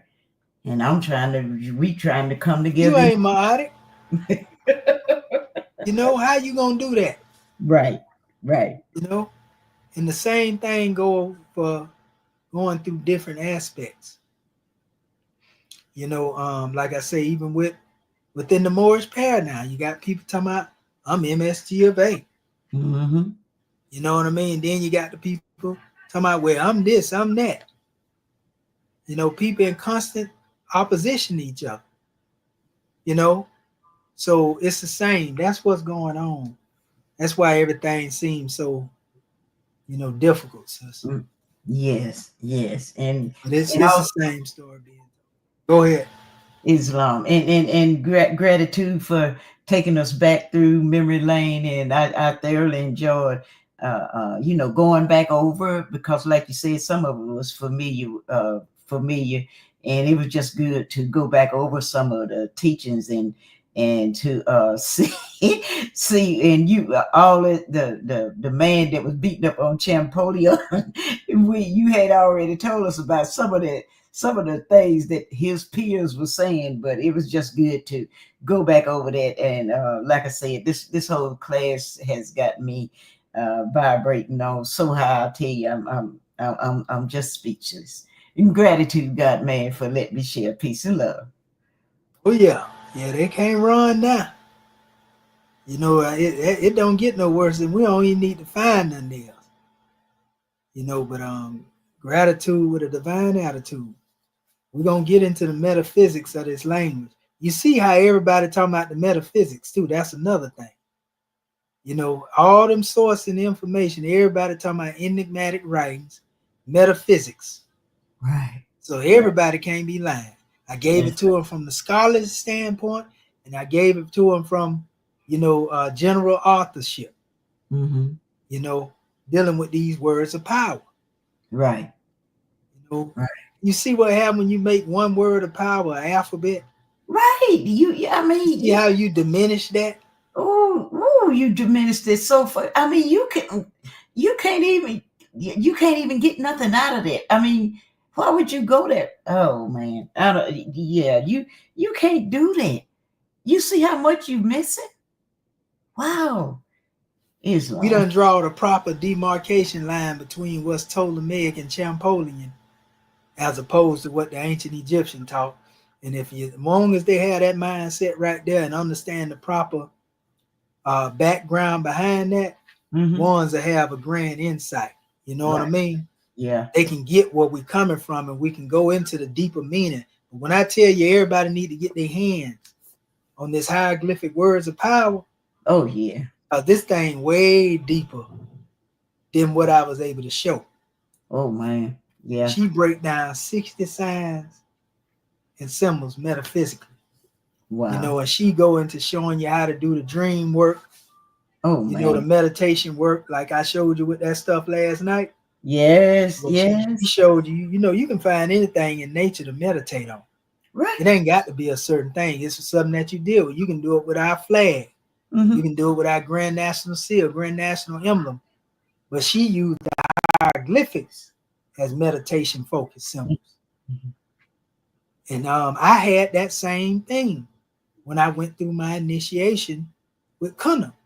What she seen in the soul plane, she was able to find in the glyphs. Wow. You know, and I was able to do the same thing with my meditation, but didn't know that's what I was doing. Right. You know, so Allah's leading on. Yes, but gonna see what our brother Bati Bey had to say, and we're gonna bring it to a close. Islam, brother Bati Bey. Islam. You know, praise and honors previously given. What it does show from the information is that you can never hide the truth. The truth is always going to surface. And it seems like the longer, the more dedicated and the deeper you dig, the more truth that you're going to come out with when it comes down to the truth about who we are, what we are, and the in-depth versions of the science that we brought. The other thing is that when you're looking at the demarcation lines and people splintering, the teachings, we know that that's not how the original education system was formatted. Back then, they was teaching you about the everything universal, and that's why they use the pictograms, because they're universal signs. So everybody can look at a picture of an owl and can tell that's an owl. Now you might have to ponder deeply what that owl represents in the sequence of the other pictograms, but it has its meaning when you deep. And I'm going to say this: there is no wrong interpretation, but there is level, different levels of how you interpret things. Some people are gonna just see that an owl can rotate its head 180 degrees. They're gonna think that that's maybe the only aspect of an owl, but the owl being a nocturnal, that means having sight in the darkness. You know what I'm saying? That's an aspect of an owl too. Being able to fly or move in silence. You will never hear an owl coming. You will never hear an owl attack. You know what I'm saying? You by the time you do, it's going to be too close and on you. So that's when those are things that the aspects of an owl when you're looking at that on the the pictograms. The same thing with an eagle. When you're looking at an eagle has some of the greatest sight, or what we would call insight, and that's being able to see things far off in the distance, not necessarily seeing it. You don't have an up close depiction of it, but you can see it far off in the distance and being able to see it through. That's another aspect of the pictograms. So when you're looking at these things, when you're looking at these pictograms and even other information, we have to find the universal principle that it represents, and not just the one-sidedness, because that creates short-sightedness. And it's said in the Quran that, and I believe there's a passage in Piscean records where it says that there's not supposed to be any sects in in the teachings. There's not supposed to be any separation. So if we know that news means north, east, west, south, and that's where the information get, everybody was dealing different portions. We understand that the prophets brought different portions of the news to the people that they were trying to upheal, and everybody was facing different things. That means you may have three different versions of the same thing, but it's on the person's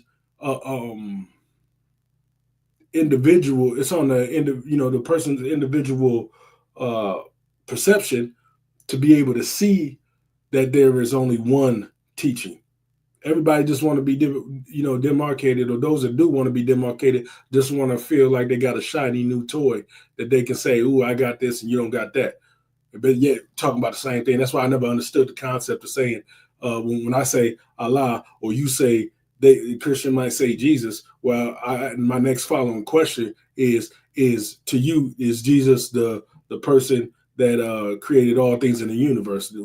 Some will say yeah, some will say no.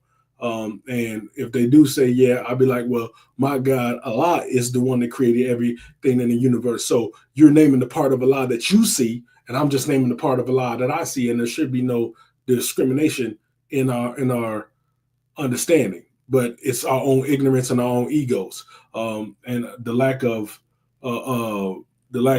insight to see that we are one. I like that too, because there is a lot of moral-phobia going on.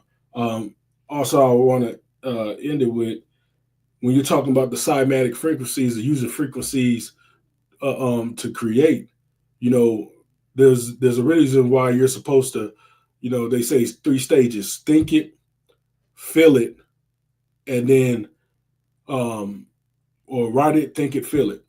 And when you put the energy or emotion, the energy in motion, that aids one in bringing about whatever it is that you're trying to bring about. So people may be using their energy all wrong by trying to hate on somebody or see some type of problem when they're supposed to be using their energy to manifest their reality or whatever reality that they're trying to see.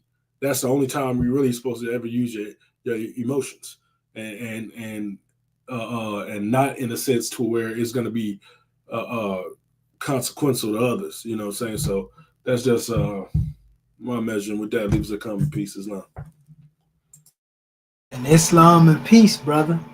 One thing about it, our brother Mustafa Gadala also wrote a book called The Egyptian Cosmology and the Animated Universe. So everything in creation always hear us. The universe is alive and well. So, the things that we put out there, we most definitely receive, reciprocally in return, and so we have to understand the power of our words, especially when we're in the negative vibration, because this is the lowest plane of vibration. The highest plane is elevated, and it ain't easy to get to that special realm. You got to be pure to get there.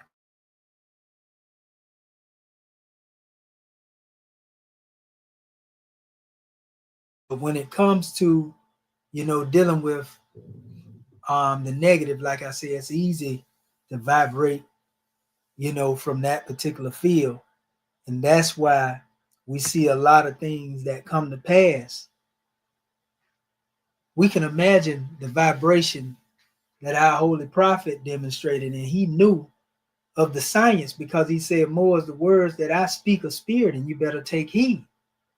But we see that his prophecies, when he was making these statements that have been recorded, that he have stated, that he had to demonstrate them in power, clarity, and authority, because we see how they are unfolding right now and coming to pass as he's speaking right now. So the whole drawing is to contemplate and come forth with attention, and then be right in your intention, with the proper image. That's another thing. You have to cast the image within your mind as a thought. And then you have to bring forth the high harmonic vibration, demonstrating that measure. And then the intention and the reason behind it, directing it. And that's how you manifest things. But you can't say that you want something and at the same time you are faithless. You don't have a strong conviction about that special thing. You are in doubt, and that's what we've been taught. We've been taught to doubt ourselves. We've been taught that we can't be one with God. You know what I mean? So, yeah, brothers and sisters, scribes and scribes, we want to give honors to all of y'all, and we definitely got a grand drawing. We look forward to the homework, once we put everything out there. But now we understand what it means. We say Allah, is one who manifested everything as a thought, a love thought. A love thought can be found in the Kemetic language. If we were to think of love thought, let's do some simple metaphysics.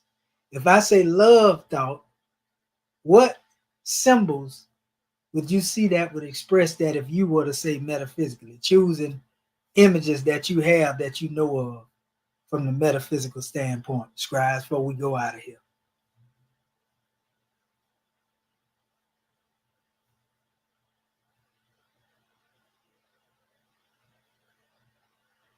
Islam? Anybody want to answer that question?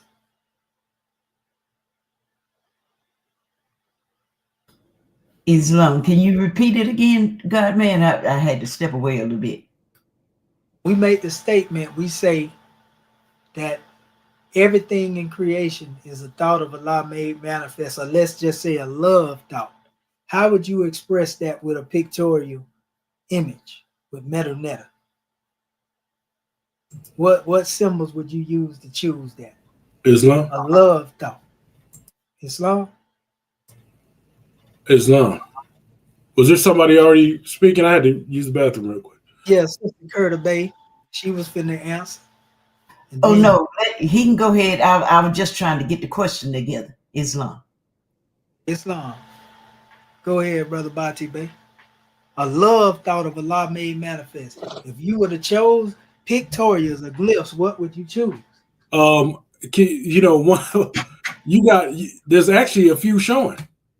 One aspect of it I would use, you see the wings, and you see the it looks like the crescent moon, you know, the crescent moon. I would even use the 3/4 moon with the pentagram. But you could use a heart. You could use the heart with the wings. You could use the sun with the rays.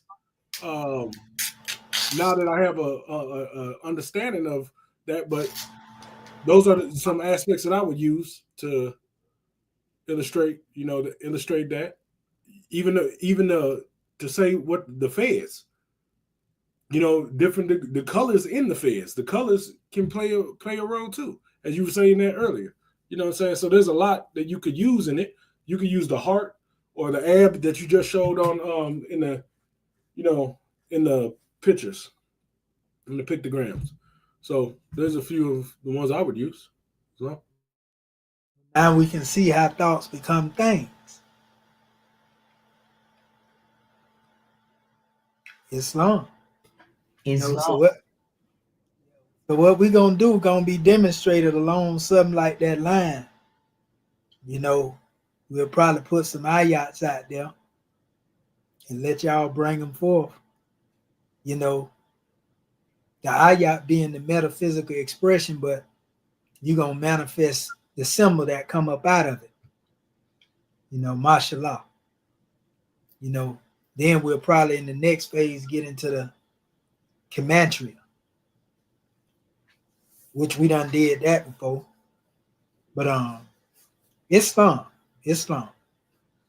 Want to give honors to everybody, and we're gonna bring this demonstration to a close. All right, Sister Dendra, you want to take us out? Or rather up?